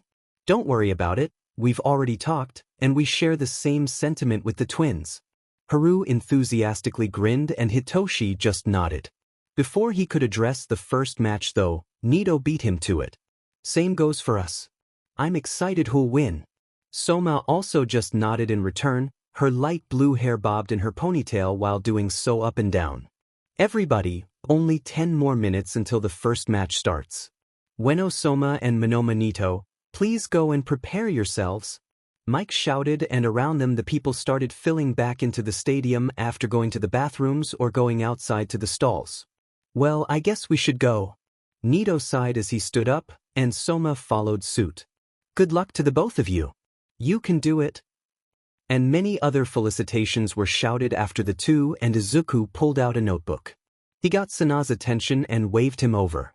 Hey, Sana, I saw that you're fighting that Tetsu guy from 1B. Do you want to develop a quick strategy? Sana visibly perked up at that. Yeah, I've been thinking about something already. You want to hear it? Okay, so maybe I should take my gun with me? To immobilize him? Or I could use the hover boots and just try to push him out of bounds. I think you should definitely try to push him out of bounds, but first you're gonna need to somehow immobilize his legs without sticking him to the ground. You're also gonna have to keep in mind that that guy has a quirk that literally lets him turn into steel, so I think he'll weigh a ton. What if you use those chemicals to make the ground slippery and then slide him out? For an extra boost you could also use your jetpack. By now Sana was actively beaming at him and thanked him profusely and Izuku just waved him off, and beckoned Kei to scooch over. Did you hear what I've told Sana to do? Kei simply nodded and a smug grin appeared on his face. Yeah, I'm gonna do the same to that Kirishima guy. They look almost the same, talk the same, and almost have the same quirk. I bet they think the same. Nodding his agreement and waving off Kei's thanks, he signaled Toma over. Alright, Toma. You'll be going up against Todoroki. Do you want me to make you a strategy? Or do you want to do it yourself? Please help me with this, Izuku. I don't want to die. Toma looked ready to cry and Izuku quickly sent him a reassuring smile. Don't worry, I've got a plan. I can't promise you that it'll work, because he is a recommendation student and the son of Endeavor, but we'll manage. The redhead relaxed a little bit and Izuku continued. Okay, so I think he'll open the battle with one of his glaciers, which you will dodge with the help of the hover boots. You'll then focus on getting behind it. You'll wait a bit, which will lure Todoroki a bit into your direction, then you'll throw 1 or 2 grenades which I will give you. That will blow some chunks of ice in Todoroki's direction and impair his sight on you. You'll exploit that moment and shoot him a few times with your capture gun. Aim for the head, it'll prevent him from seeing you, then the torso and lastly the legs. I know for a fact that you are the best sniper I've ever seen, so I believe you can do it. After that you gently push him out of bounds. Sound good? Kay looked a bit reluctant. And I won't hurt him by throwing the grenades? Kay hated violence. No, they won't hurt him. You won't throw them at him, but at the glacier. He won't get a scratch. Not even the shots will hurt him.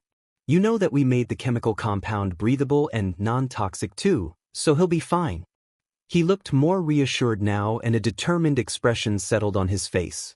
He was the third that thanked him, and before Izuku could ask the next person, Mei was already sitting next to him. Don't worry about me, Izuku, I already know exactly what I'll do. But thanks anyways. The greenette felt a shiver run down his spine at that, and the manic grin on her face didn't make that better either, and thankfully she left to go and talk about Kami knows what with the others. She must have noticed he needed some time alone. After all, he still needed to plan how he'll win against Ojiro. From what he'd seen at the USJ, Ojiro was also on a pretty high martial arts level, but his whole fighting style basically screamed, I have a tail and I will use it. So maybe if he just incapacitated the tail with his gun, and then use his bow staff against him, he could either get him out of bounds or if push comes to shove tase him. Yeah, that'll do. Deciding to now relax and watch Nito and Soma's fight, he leaned back and closed his eyes, pushing out all the noises around him and focused on his breathing. They'd planned for this 2 weeks straight, and their plan will not go south. He'll make sure of that. The first fight had gone pretty much exactly like Izuku saw it coming. Since Soma didn't have a strong or useful quirk for combat, Nito couldn't copy it. Then the fact that Soma was equipped to the brim with weapons didn't make it any easier for Nito, and even though it took 10 minutes of going back and forth, she managed to throw a bomb at him which pushed him out of bounds. Ueno Soma from the support department advances to the second round. Mike screamed and the crowd cheered, but not that loudly. The fight had been pretty boring, since both of them didn't show any flashy quirks, but they did like the variety Soma was showing with her weapons. The next fight was Tetsu versus Sana, and the plan of sliding the wannabe Iron Man out of bounds worked perfectly fine. Sana didn't even need to use the jetpack, and simply pushed him out. However, the next fight was brutal. Bakugo went up against his classmate, Uraraka Achiko, and Izuku was pretty impressed. Even though Bakugo practically maimed her, she had a very good strategy and held out against him for more than 15 minutes, which was a huge feat and she had his respect for it. The sheer amount of determination left him speechless and he was itching to pick apart her quirk. How cool was zero gravity? If she had a positive mindset, he's sure she'd make a great heroine. Up next was the fight between Kirishima and Kei, and it went almost identical to Tetsu's and Sana's fight, with the only difference that Kirishima tried to hold his position by digging his feet into the concrete, but Kei made quick work of that and started the jetpack and quickly pushed him out of bounds. The next fight was hard to watch. Everybody from 1H and the strays of 1H knew just how deep the twins' bond was, and by the end of it, they were both crying. Yuki had managed to render Sora defenseless by throwing a grenade at her and then fired her capture gun to immobilize her. Sora admitted defeat soon after. After Yuki had melted the chemicals away, she helped her sister up and hugged, and the audience collectively cooed and awed at the adorable sight. Listeners, now this is what I call a heartwarming sibling bond. One round of applause for Class 1H's twins, Yuki and Sora Kimura. Yuki Kimura will advance to the next round. The next fight, much to the inventor's dislike, didn't go according to plan and Toma lost against Todoroki because he froze up. Both literally and mentally.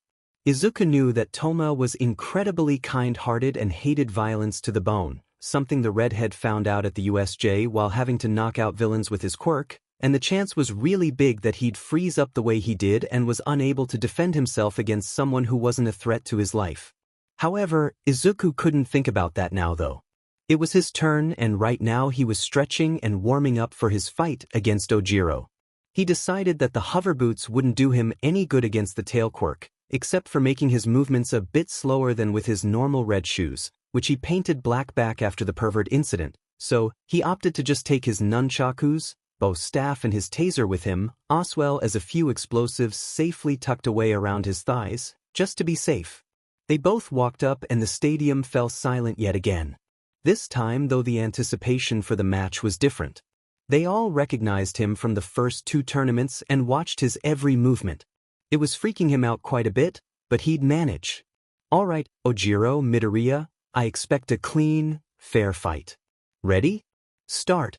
Midnight gave the opening and Ojiro immediately rushed forward, tail first, and Izuku dodged to the side. Ojiro was quicker than he'd thought, but he'd manage. He whipped out his bow staff and used it to get some distance in between them. Ojiro was relentless in his attacks and Izuku stayed on the defensive for the first 5 or so minutes. Kick from above, then the side, first left then right, swirl around and duck. Kick above again, punch aim towards the stomach and swirl around to fling the tail against the head. Repeat. Izuku was in analyzing mode. He picked out the pattern and acted as if he was only on the receiving end, never hit back. But as soon as he found the rhythm he waited for the best moment, dodged, closed in and surprised Ojiro, swiftly pulled out his taser and got him right beneath the chin at his throat. The scream he let loose was gut-wrenching and he tried to get away, but Izuku was holding him relentlessly with his absorbing gloves and only stopped the taser when the teen's eyes rolled back and he went limp in his arms. He gently laid him down to the ground and Midnight declared him the winner. Wow, this was easier than expected. The crowd had audibly gasped when Izuku started to tase him, and as soon as he laid down Ojiro, they'd politely applauded. They thought it was a fairly boring fight yet again, so they were looking forward to the next fight. Up next was Kaminari against Tokoyami, the dude with the quirk with its own mind, Dark Shadow. Kaminari had given back the arm straps before Izuku's match, and Izuku gave him a clue about how his quirk could theoretically intimidate Dark Shadow because of the light. He told him because he was a really nice guy and helped them during the second tournament, and he wanted to thank him. Well, safe to say that Kaminari advanced to the next round by brightening up the arena and getting Tokoyami and Dark Shadow to give up. The match between Ida and Mei was, well, it was cruel. Mei had roped Ida in to wear a few of her babies, and proceeded to make him a puppet and maneuvered him around while commentating and presenting everything to all the scouts in the stands. With her quirk she zoomed in on each so and called out their names, addressing them personally, and judging by her blinding smile when she made Ida jump out of bounds, she must have succeeded with whatever she had been planning. Izuku was suddenly very grateful that she was his friend, and not his enemy. She could be an actual mad genius and menace at the same time as she was terrifying. The last fight before the first break was Haru against Hitoshi, and Haru couldn't even blink before they were swung out of bounds with the capture scarf around Hitoshi's neck. He'd even been as gentle as possible and they wouldn't even have any bruises either. Mike called in the break and now they were sitting in their preparation room, eating and either congratulating the winners, or comforting the ones who lost. Hey, how about we all go out to the movies after today? I think we should go out and celebrate that we all got as far as we did. I mean, hell, we aren't even heroic students and we are almost as many as the heroics department. I mean, think about it. We're 9 support department students, from the hero track there are 10, and there's Hitoshi, who's basically a member of 1H at this point. Let's go celebrate. Sora suddenly exclaimed enthusiastically and her clouds on her head swayed as if there was a breeze indoors, an indicator to her heightened emotions. She was sitting up straight and giddy, a few dried tear tracks visible on her cheeks where her eyeliner smudged a bit, and she was playing with her fingers. Her sister next to her was also looking excited at the idea and nodded her head in approval. Oh, what about that one local cinema just downtown? I bet they've got some really sick shows playing, and they're not too expensive either. Toma chimed in, still wrapped in a blanket and slightly shivering from being frozen in place and encased in ice. He'd opened up his 2 space buns and now his hair was flowing in waves down to let it dry. His neon red eyeliner was also smudged a bit, but not as badly as Sora's own golden one was. Yeah, I think we should do that. I don't have any plans anyway since my parents are overseas right now on a business trip. I might have to go take a phone call in the middle of the movie though, so don't worry about it when I suddenly disappear for a few minutes. Soma added, her blue eyeliner was as intact as it was before her match with Nito. Izuku found himself and the others agreeing and chose a movie, an anime from Studio Ghibli, a perfect movie to relax after such an eventful day. They chatted away for a few more minutes, until Yamada told everybody through the speakers that in 10 minutes the matches would continue, and that Soma and Sana should get themselves ready for their fight. The rest returned to their reserved seats in the stadium and watched and cheered both of them on while they fought relentlessly, leaving behind a partially destroyed ring with all the bombs and grenades they were throwing at each other. In the end, Sana won because he had more stamina than Soma, and waved shyly to the camera, before walking back with Soma, hand in hand, to their class.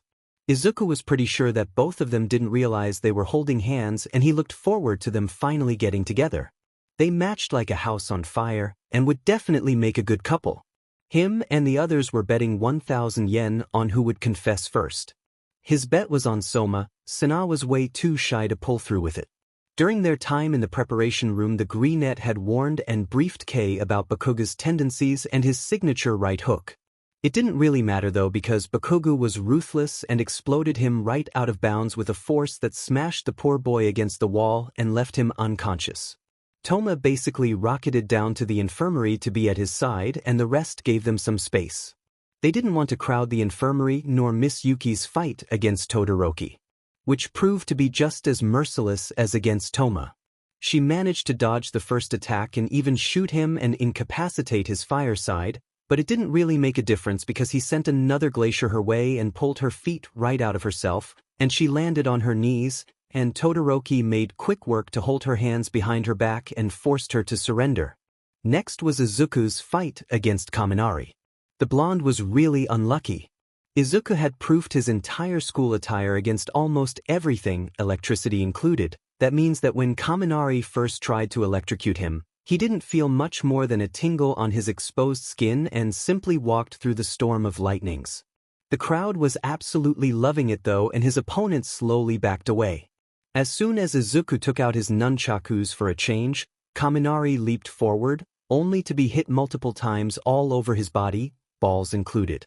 He felt a bit bad to sucker kick him in the balls, and he decided to make up for it by giving him suggestions for a costume change. What he saw at the USJ was way too less protecting, and proceeded to pick him up and throw him out of bounds. The teenager's was heavier than he looked, that was for sure, but Izuku didn't show Mei Dagoba Beach for nothing and dragged whole-ass refrigerators across the shore. Mei and Hitoshi's fight after that was over in 2 seconds. Hitoshi closed in on Mei before she could draw any of her weapons and proceeded to fling her out of the ring much like he did with Haru. She was pouting when he helped her to her feet and smacked him across his head, but it was obvious that no malicious intent was behind it. The media was apparently loving it and snapped hundreds of pictures of the two of them, and Hitoshi looked like he wanted to sink into the floor and never come out again. Mei though was showing off her babies and posing and wouldn't budge, no matter how hard Hitoshi pulled at her to go back to their friends, and Midnight had to push them out of the arena, which got countless laughs from the audience and an amused comment from Mike. The break before the semifinals was called out, and Izuku gave Sana the same warning he gave Kei, and then he prepared to face off Todoroki. As much as he tried to, he just didn't understand the split-haired boy. He knew for a fact that Todoroki had an ice and a fire quirk, but it almost looked like he deliberately refused to use his fire. Didn't that leave him with a big handicap? And honestly, it was kinda disrespectful too. Everybody was giving it their all, but he was only using half of his potential. Sana was blown out of bounds the exact same way Bakuga blew out Kei, and was quickly brought to Recovery Girl for healing. If the explosive blonde didn't stop this, the infirmary would soon be filled with unconscious teenagers with burns and bruises covering them from head to toe. However, now wasn't the time to think about Bakuga. Todoroki was walking up to the ring, and Izuku followed suit after checking if he had everything he needed. Those blue and gray eyes stared him down with every step they took towards each other, and sweat started to run down his spine. Why was he so intense, goddamn it? The match hadn't even started yet, and Izuku was already intimidated. That was the son of Endeavor. Well, don't take it personally, but I'm gonna win, he suddenly said, and both of them stopped only about 3 meters away from each other. I haven't seen you use your quirk yet, but I'm fairly sure it's nothing combat related, so I'm sure I'll win, he continued, and the Greenette just stared. The way he said it was unbelievably flat and almost emotionless. Okay, is all Izuku said. Todoroki stared at him. You just accept that? Yeah, but I won't go down without a fight. But I do have a question though. The atmosphere around them was anything but pleasant. Go on. Why don't you use your fire? The question was out before he could think about it. Todoroki narrowed his eyes ever so slightly and a disgusted look crossed his face. I refuse to use the quirk of my father. But isn't it your quirk? I mean, sure, it's the same as your father's, but it's only one half of you. Your ice quirk also is only one half, so together your quirk is complete. The support course student said with a confused look on his face. And he was truly confused. What did he mean he refused to use his father's quirk? It's his, isn't it? My father has pushed my mother to the point of insanity after forcing her into a quirk marriage to create the perfect quirk to surpass all might, resulting in her pouring boiling water over my face and permanently scarring me. I refuse to be his puppet by never using his fire, since it's the reason my mother is in a mental hospital now. Well, if that wasn't a trauma dump out of nowhere, Izuku didn't know what else it was. What was he supposed to do with that information? He faintly registered midnight starting the match, but they were staring each other down. Nobody moved. The audience was whispering confused questions with each other, but both of them tuned it out and completely concentrated on each other. A plan formed in Izuku's mind. It relied solely on luck, but it was worth a shot. I'm sorry to hear that. That must have been a hard time. He took on a more relaxed stance and made himself as non-threatening as possible and took a small step forwards. Todoroki didn't seem to mind nor notice. Yeah, it was. My oldest brother ran away from home because of the bastard. Were you too close?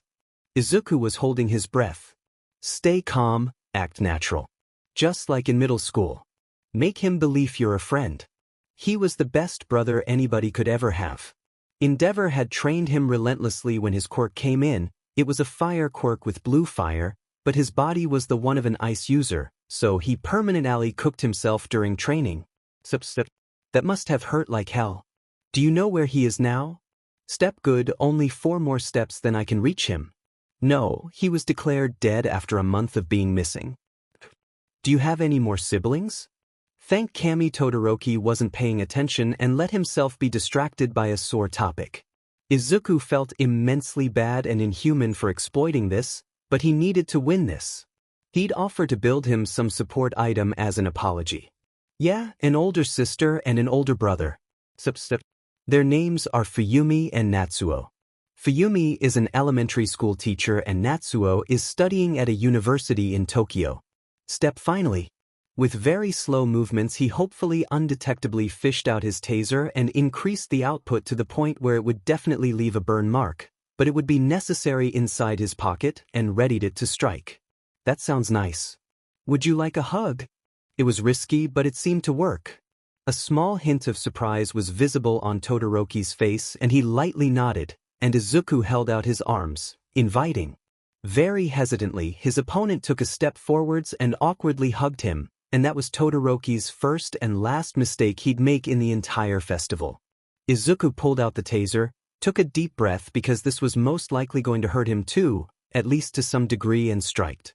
He held it firmly against Todoroki's neck and he started to spasm wildly, screaming in pain too.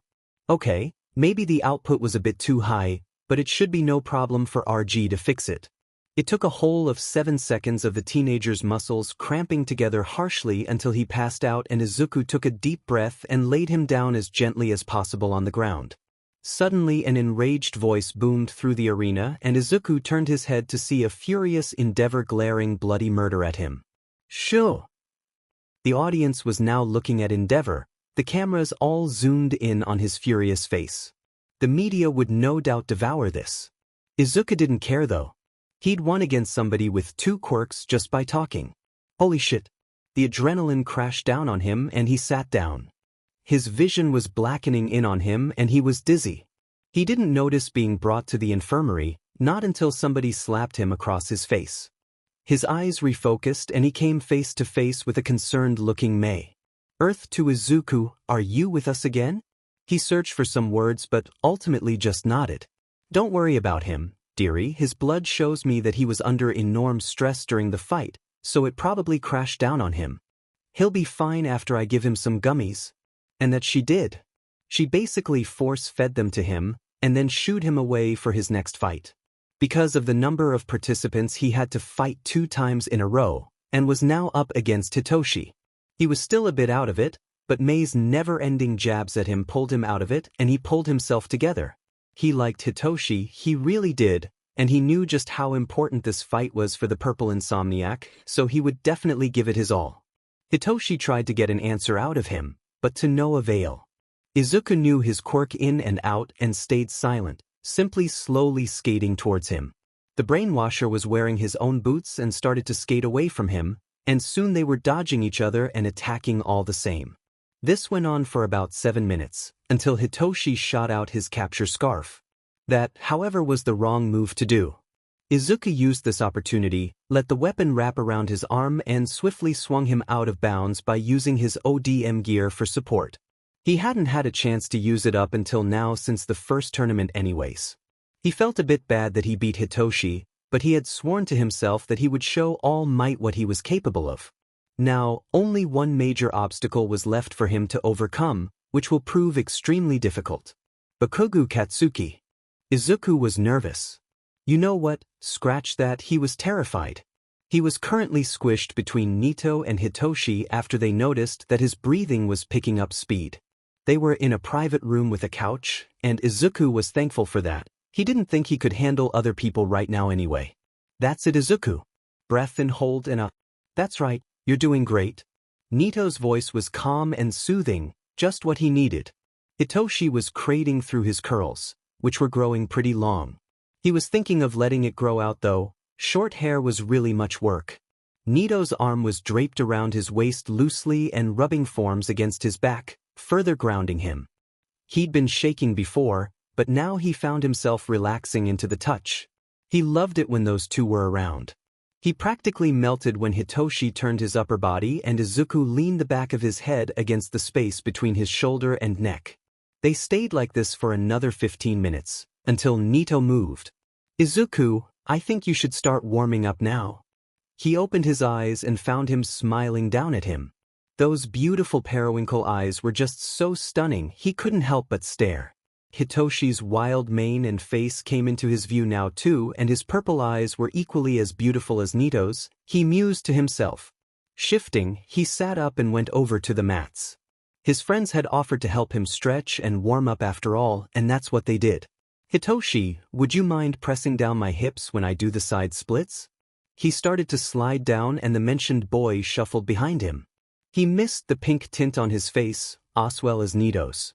He felt Hitoshi's big hands on his hips, thumbs gently pressing into his lumbar dimples and focused on relaxing his body to go down further. He took a deep breath and sank down, down, down, until it got too uncomfortable and told him to stop. Ever so slowly he got back out of that position and went over to 2 padded boxes, lined them up and did the forward splits on them. Nito, could you help me this time with pressing me down? He asked the blonde because he was nearer than Hitoshi, who was hiding his face behind a bottle of water. Yeah, sure. He carefully put one leg over Izuku and was now standing behind him, bent down and wrapped his smooth hands around his waist, and began to just as gently push him down. At first he'd been about 15 centimeters away from the floor with his groin, but soon he let himself be pressed down until he was touching the floor. They repeated the same procedure after switching the legs. He carefully got off the boxes and laid flat on the floor and made grabby motions with his hands into Nito's direction, who immediately complied. I need you to get behind me and pull at me arms, first up and then behind, to stretch my stomach. If I start to shift, then please hold my feet down by standing on them or something. Nito complied and soon Izuku was looking him in the eyes upside down, while Nito just watched with awe at how he was so flexible. This went on a while longer, Hitoshi and Nito switching places every few exercises until it was time to get out to the ring. Both of them accompanied him to the edge of the arena in one of the tunnels. He hugged them both as tightly as he could. No words were said, because they weren't needed. They understood each other perfectly fine without anything verbal. All 3 of them were tense, and that helped Izuku immensely in pulling himself together. He'd be fine. He's been training the majority of his life, and now was the time to finally officially use all of his experience against his bully for the first time. He took another deep breath and took the first step out into the light. The audience was deafening. Obviously they'd all be extremely hyped for the last match of the first year's sports festival. It was like this every year, but to actually be the one all of the excitement was directed to, it was a bit overwhelming. From the other side of the arena Bakugo walked out, and the people let out another ear-drum-slaughtering cheer. He had a smug smirk on his face. It practically screamed, "I'm gonna beat him to a pulp and win a medal simultaneously," and Izuku gulped. This isn't middle school. He can defend himself here, and he will do exactly that. He thought about his first ever friend, Mei, who was no doubt screaming her lungs out right now. Soma and her stealing tendencies, who chooses to wear quirk-suppressing cuffs to stop her quirk from doing something illegal. Sana, who taught him how to calm down and get his nerves under control before and after every test and exam. Haru, who was a huge nature fan and almost every day bombarded everybody with random facts about some animal. Kei, who knew sign language and translated everything for him without the bat of an eye. Toma, who dragged them all to Lunch Rush's kitchen once and proceeded to bake cupcakes with them, which resulted in Mei and Hitoshi to be covered in flour. Yuki, who helped him get out the SOS signal at the USJ, and Sora, who almost deep-fried him with a lightning because she confused him for a villain. And most importantly, Hitoshi and Nito, who were always there for him, no matter what. Nito, who despite not even knowing him back then guided him out of a panic attack, and Hitoshi, who was honestly just suddenly there and was more or less adopted by Class 1H at this point.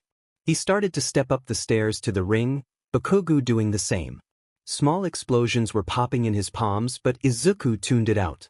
He pulled his mind into focus. The match could start every second now. They had stepped inside the ring. He continued to breathe deep breaths and took another step forwards before stopping about 10 meters in front of the other, who also stopped. He mentally checked all of his support gear he had. Tech glasses switched on and connected to everything? Odium gear? Hover boots? Jetpack? Grenades? Bombs? Bow staff? Nunchakus? Taser? Capture gun? New heat-resistant pants? Heat-resistant underwear? Neon green eyeliner still in place? Probably.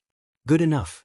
Ladies, gentlemen, and everybody in between, it is time for the final match. Mike screeched through the microphones. Fighting for first place are Bakugo Katsuki, the walking grenade from Class 1A, versus Midoriya Izuku from the support course, the green half of the duo that took over the commentating today, from Class 1H. Everybody go plus ultra with your applause. The thousands of people around them cheered and screamed in giddy anticipation, and Midnight stepped up to the final contestants. Time seemed to literally slow down as soon as she shouted, "Start." And Bakugo dived for him like a rabid Pomeranian after being starved for a week and let out of a cage with raw meat placed in front of it. He saw everything in slow motion and stopped thinking, just moved like his instincts told him to. He too dived for Bakugo. He took him head on, and as soon as the blonde tried to explode his chest, he dodged to the side and skated up in the air. While doing that, he loaded his gun. Bakugo did a 180 and took up the pursuit by propelling himself up with his explosions. In about 50 or so meters height, Izuku turned around, aimed, shot, and found his target. "You shitty nerd, how dare you?" Bakugo exclaimed as soon as the toxic green goo trapped his left hand, rendering him one-sided and therefore handicapped. Izuku watched as Bakugo lost some height while trying to simultaneously explode him in midair and actually stay in midair, by hectically switching his explosions from underneath him to aiming at him, which he swiftly dodged. He then ordered his ODM gear to dig the grappling hooks into the concrete of the ring, and let himself be shot directly at Bakugo. Said boy didn't see that coming and got sucker-kicked with both legs into his stomach, which made him retch out his lunch in midair. Both of them landed on the ground again, and Izuku closed in again. If they were fighting for real, then he wouldn't hold back. A well-aimed kick to the head left the blonde disoriented for a few precious moments, and Izuku took the chance to shoot the blonde's other hand, but before he could pull the trigger, Bakugo whipped around and suddenly everything turned white and his ears rang violently. Izuku had no idea how long he was out, but that wasn't important right now. Everything was spinning, but his vision was quickly coming back. He saw the blue blob move in front of him fast and dodged, barely avoiding an explosion to the face. He couldn't hear anything right now and quickly jumped a few meters back, hoping he didn't jump out of bounds. Finally, he saw outlines again, but he still couldn't hear a thing. Bakugo was lunging at him again, and Izuku dodged yet another quirk-infused attack. He pressed the button in his glove and the jetpack shot him up back in the sky. He stopped and composed himself. Bakugo was to Izuku's surprise not going after him, but yelling something he couldn't hear. He put a hand up to his ears and felt liquid slowly dropping out of it. Great, his eardrums were busted again. And here he thought it wouldn't be like middle school. The taste of copper was also ever present in his mouth and he felt blood flowing down his nose. He quickly used the back of his hand to wipe it off his face and looked back down. Bakugo was still standing there, shouting most likely insults and taunts at him. He fished out a few bombs and hid them in his hands. He took a deep breath and let himself fall by switching off the jetpack on his back. If he could hear it, he could bet that the audience audibly gasped. He let himself relax fully, letting himself look as if he fell unconscious, and only at the last second he activated his jetpack again and made an almost 90-degree angle, only less than a meter above the floor, and threw the bombs as hard as possible at Bakugo. Taste your own medicine for once, bitch. The shockwaves could be felt throughout the whole stadium, and mixed speakers all screeched because of the volume. Izuku stopped right before the line and waited. The smoke was obscuring the view. It took a few excruciating moments, but as soon as it lifted just enough, the dent in the wall was clearly visible and Bakugo was laying unconscious on the floor. Looking up at the stands, he searched for his classmates. It didn't take long and he saw Mei jumping up and down while clutching Nito and Hitoshi, and the rest of his friends were also jumping up and down, throwing hands in the air, and Sora let off a confetti cannon? He isn't even surprised anymore. Suddenly a hand touched his shoulder and he almost jumped out of his skin. He swirled around and got face to face with a proud-looking Midnight, and her lips were moving. They stopped and she looked at him expecting something, but he just stared back at her. He still couldn't hear her. She tilted her head and moved her hands. Now that Izuku understood. Can you hear me? He shook his head in response. Nope. Did I win? Her smile was so bright, he was almost blinded alongside being deaf at the moment. Yeah, congratulations, sweetie. But come on now, you look like you're about to pass out from all those wounds. True to her words, he nodded, and promptly slumped in on himself. He faintly felt being caught, but after that everything went blissfully black and he slipped into the painless realm of unconsciousness.